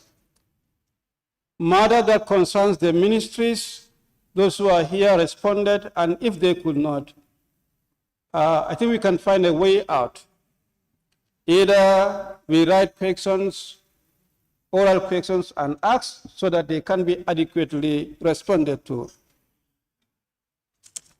There are issues that were expressed that may not direct concern the honorable ministers. These are general matters. In the first place, all the members expressed condolences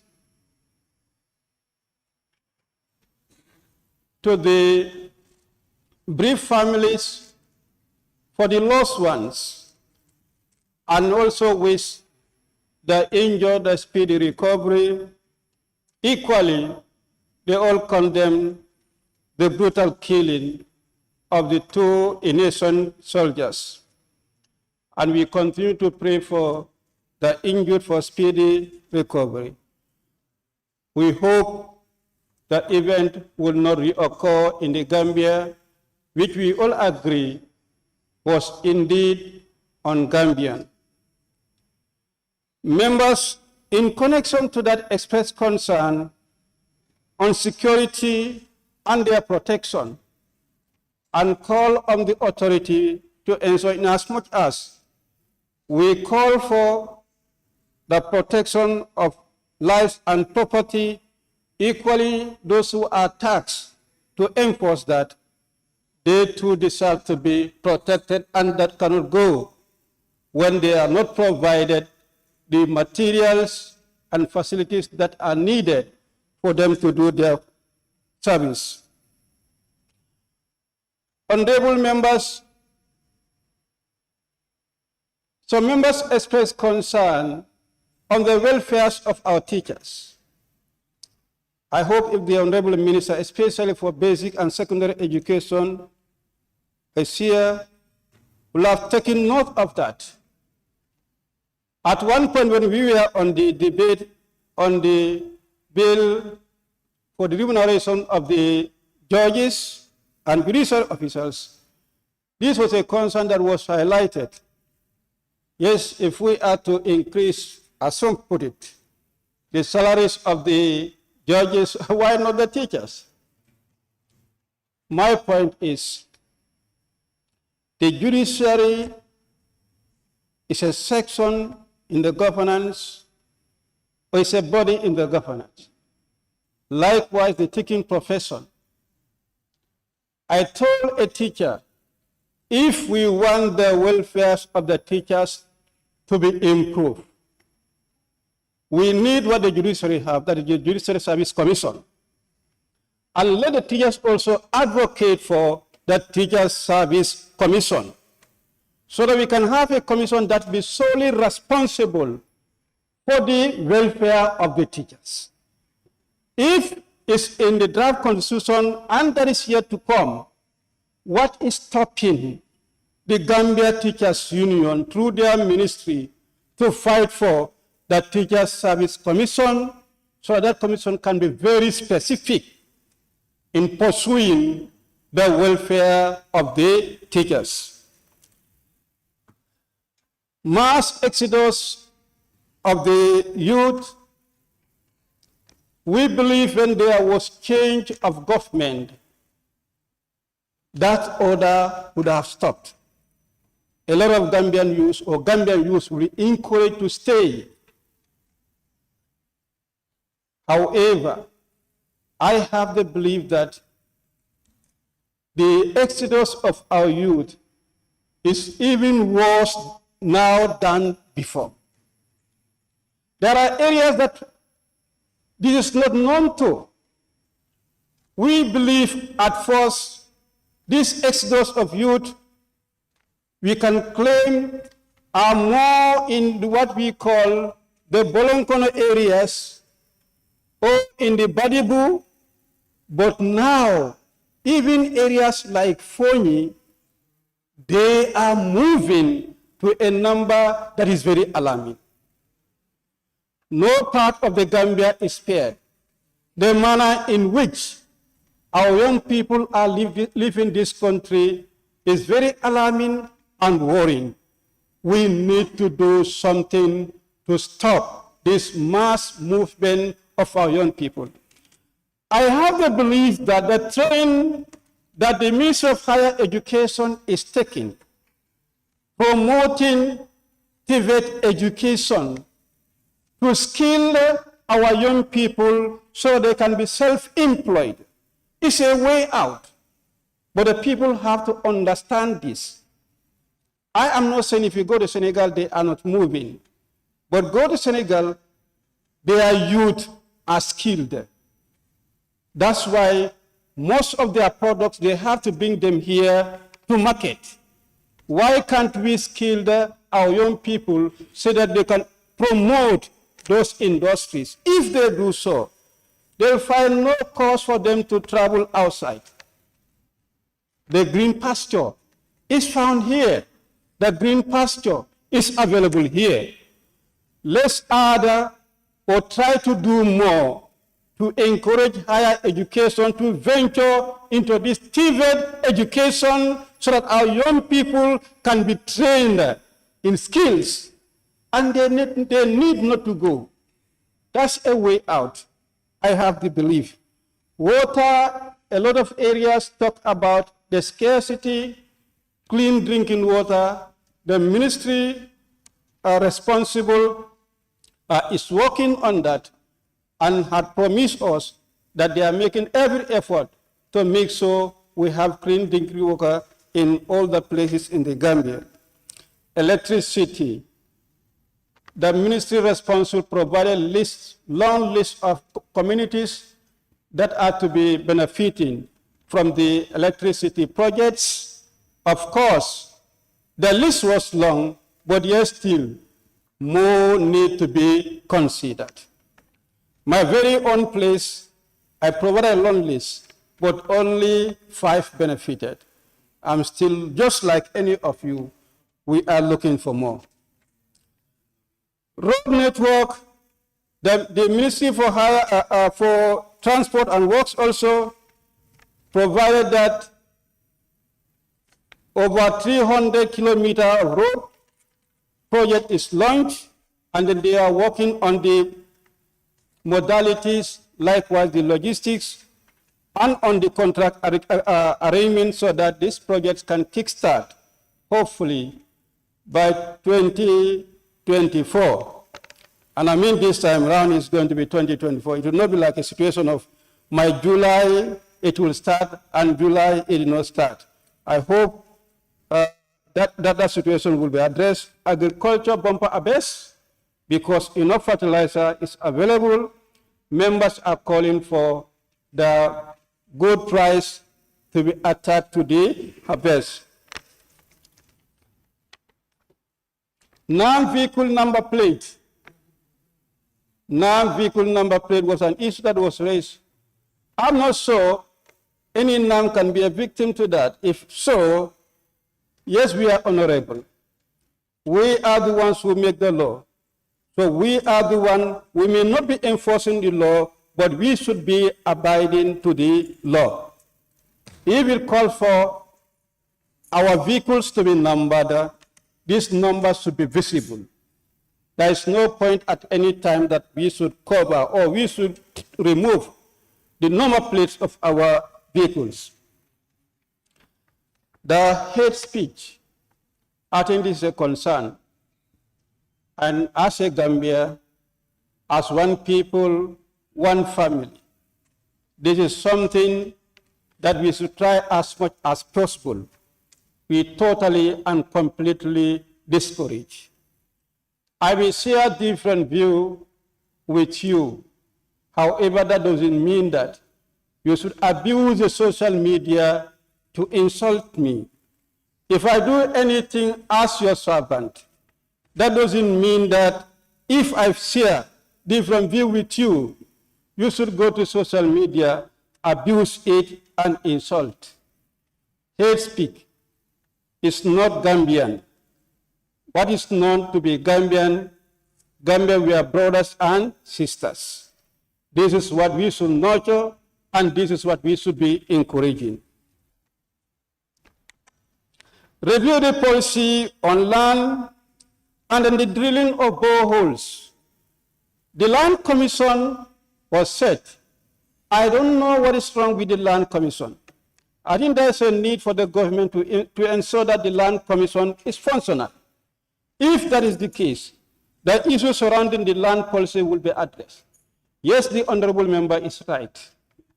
The manner in which boreholes are drilled, they are not even guided by the ministry responsible. People can dig borehole anywhere, and this should be checked and controlled. It will happen in a way, boreholes will be drilled in the area that are not hygienic, and this in the long run can cause problem to the people that use those water. Honorable Speaker, in the deliberations, once National Assembly's members approach and comment toward the promotion of peace and tranquility in our society, is the one that called for stop the blame game and call for national dialogue and reconciliation. This is where I will end up my address.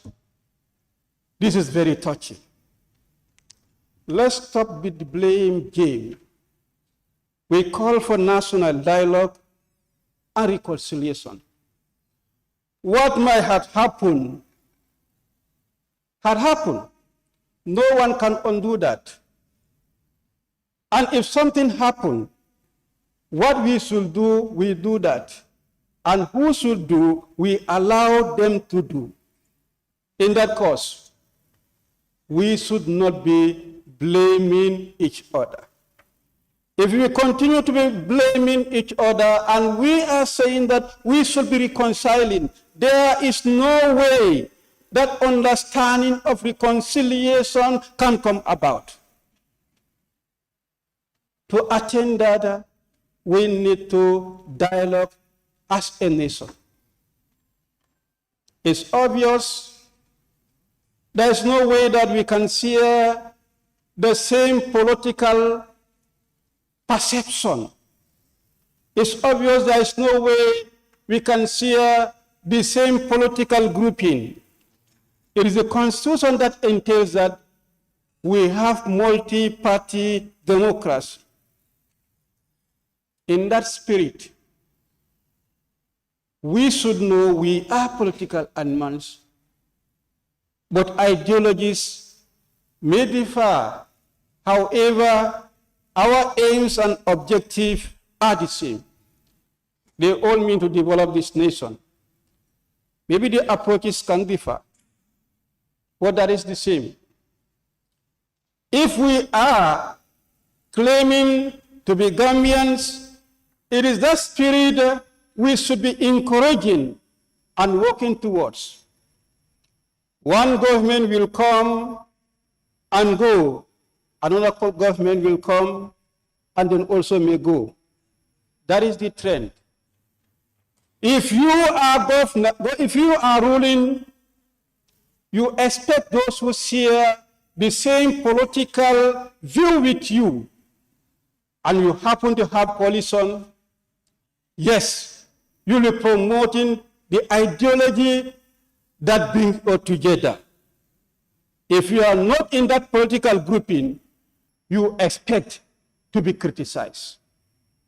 Those who are criticizing, it is based on this is the ideology you believe in.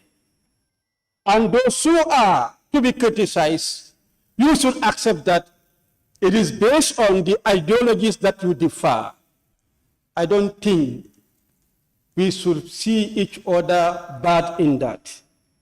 If we understand our role as politicians, we will not have that biggest against each other. The honorable member who says so, a politician, I will urge you, you use your political platform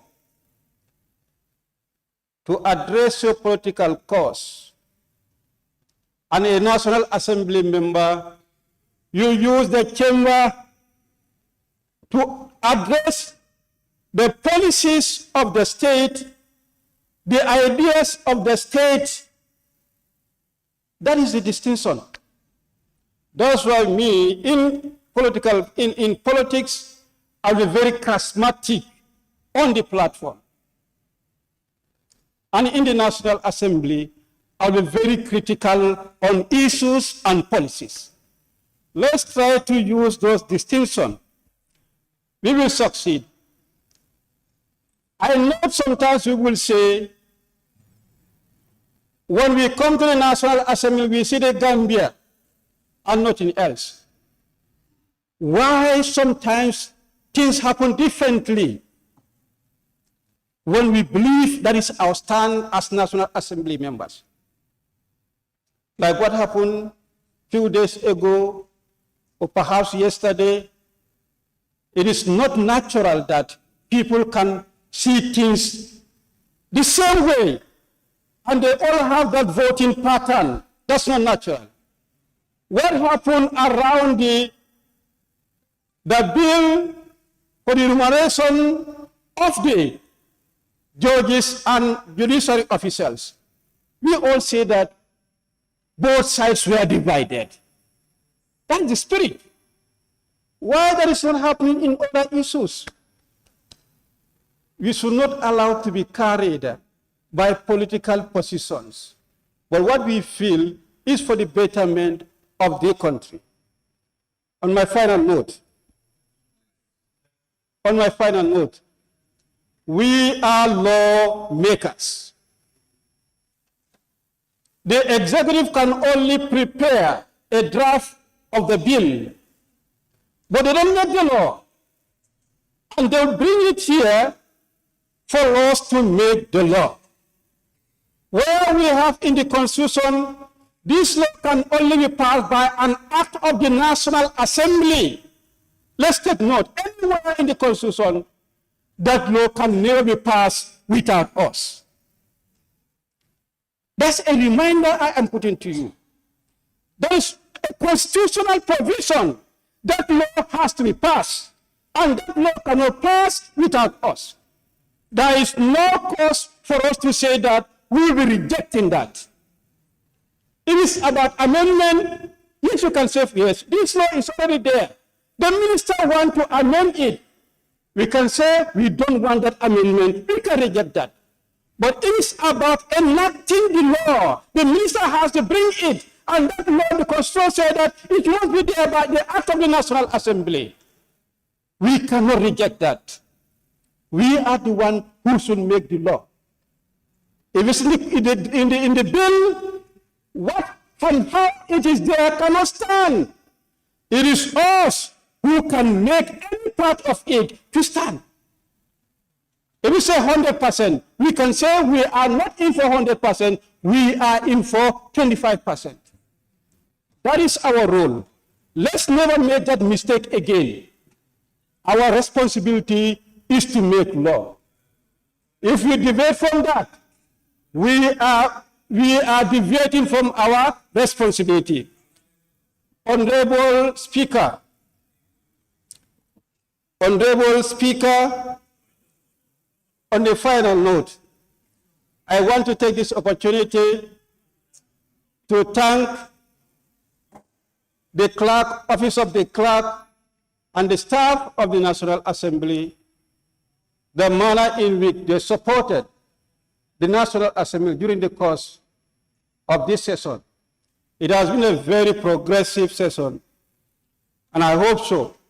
We will continue to be very progressive with their support, and as much as the support that you also give as the Speaker, let me say the issue surrounding the female circumcision. Let me say the issue surrounding the female circumcision, it came as a matter of the day, and I have the belief that it provoked debate in the society. That is the essence. What that entails or calls for is national dialogue over that matter. A law that is enforceable is a law, but a law that is finding very difficult to be enforced is a law that needs to be looked into. What I'm saying, we all attest to in the manner in which we are finding the implementation of the law. That's a clear testimony the law needs to be looked into. If we are to do so, I am saying, no kana so far, so kana no far. I thank you all.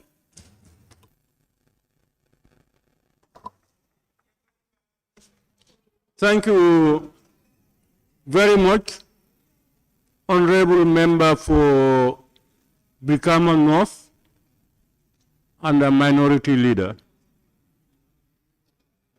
for ably winding up the debate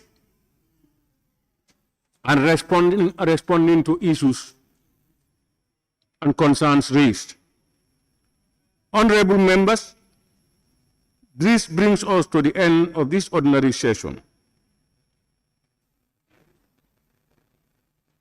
But I know the committee oversight continues. But before I put the question, honorable members, I must honestly say that I was deeply touched and impressed by the robust debate during this session.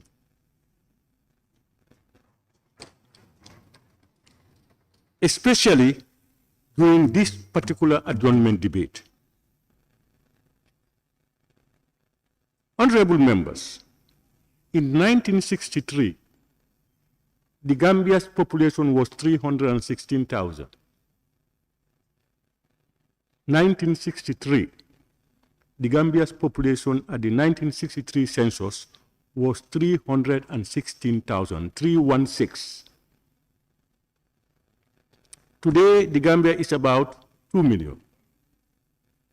Meaning, of course, honorable members, we are not yet even a big city. That's the size of the Gambia, and that's the beauty of our size. We know almost everybody knows the other person. One family, one branch spread out. That's the Gambia. And it behoves we parliamentarians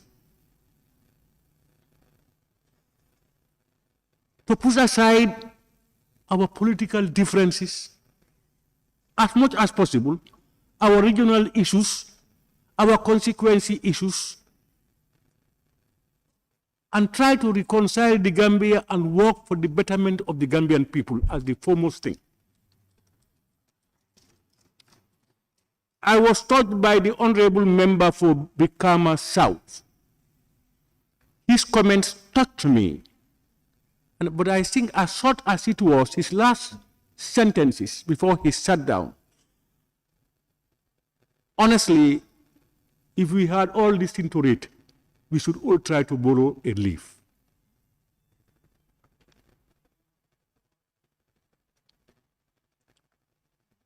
I want to appeal to parliamentarians that we cannot achieve all these things if we are not going to be patient and tolerant. Let's accept divergences of opinions. Everybody, we all have different opinions. But because, as the minority leader said, we have all one aim and one objective: to ensure peace and stability, and also to improve the livelihoods of the citizenry. So that much is what seems to me to be a little bit missing. And I think we can do better. The other thing, honorable members, before I put the question, is that I have observed that during sessions, adherence to standing orders provisions is usually a challenge. Some probably they may not know, but some I want to believe is deliberate. To the extent that I felt it necessary that there are one or two clauses that I want to make reference to so that we can always remember those ones. Because those usually are the main problems within the chambers. I want to refer you all to section 26(1), 3, and 6. Section clause 26(1), 3, and 6. 26(1) reads, "No member except the speaker or chairperson may speak unless called upon to do so by the speaker or chairperson in deciding who should be called upon, the speaker or chairperson shall have regard to the nature of the business under consideration." Honorable members, no member except the speaker or the chairperson of a committee, by our own standing orders. And 3 reads, when the speaker or chairperson intervenes during proceedings in the assembly or in committee of the whole assembly, every other member shall be seated. And 6, people will always be doing that. If 2 or more members indicate at the same time that they wish to speak, the member called upon by the speaker or the chairperson shall be entitled to speak. These are our own laws I was quoting. And if you look at 20, that's the final one, clause 20 reads, the speaker in the assembly and the chairperson in any committee shall be responsible for the observance of the rules of order in the assembly and committee respectively. And in his or her decision upon any point of order shall not be open to appeal and shall not be reviewed by the assembly except on a substantive motion made after notice. Honorable members, it's me who is sitting here. Somebody may be sitting here tomorrow. But these are the laws we have made ourselves. It's not necessary for us to be crying over these things every time. It applies to everybody, including myself. And I will not read, but I will want members to read section 21 and 22 of the standing orders. I will not read those ones. Just want to remind you about those ones.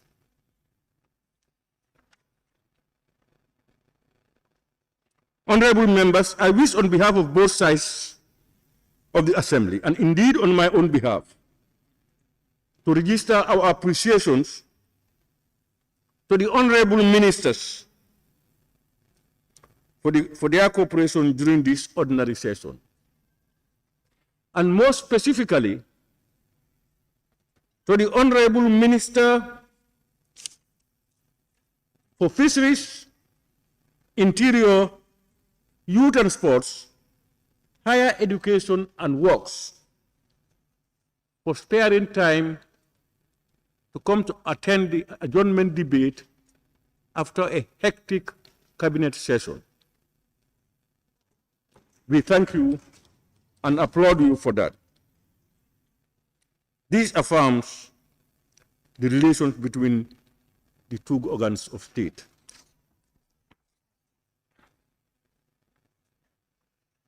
I also want to thank and appreciate the media fraternity. They are our friends. They are the medium through which the work of this assembly and its committees reaches our people. Your cooperation and partnership is always cherished, and we hope it will continue. We are once again indebted to the clerk and staff of the National Assembly Service for their continued and invaluable support that makes our work easy.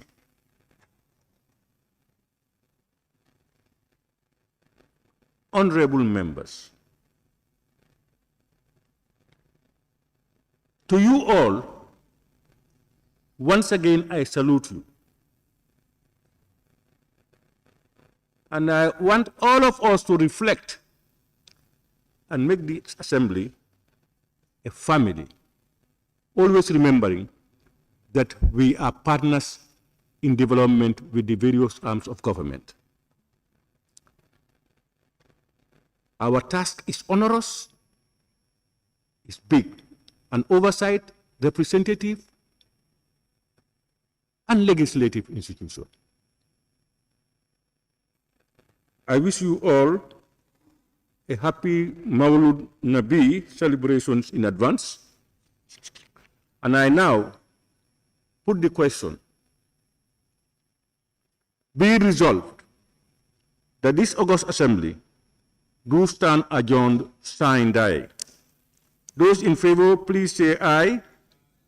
Those not in favor, please say no. The ayes have it. This assembly now stands adjourned, sine die.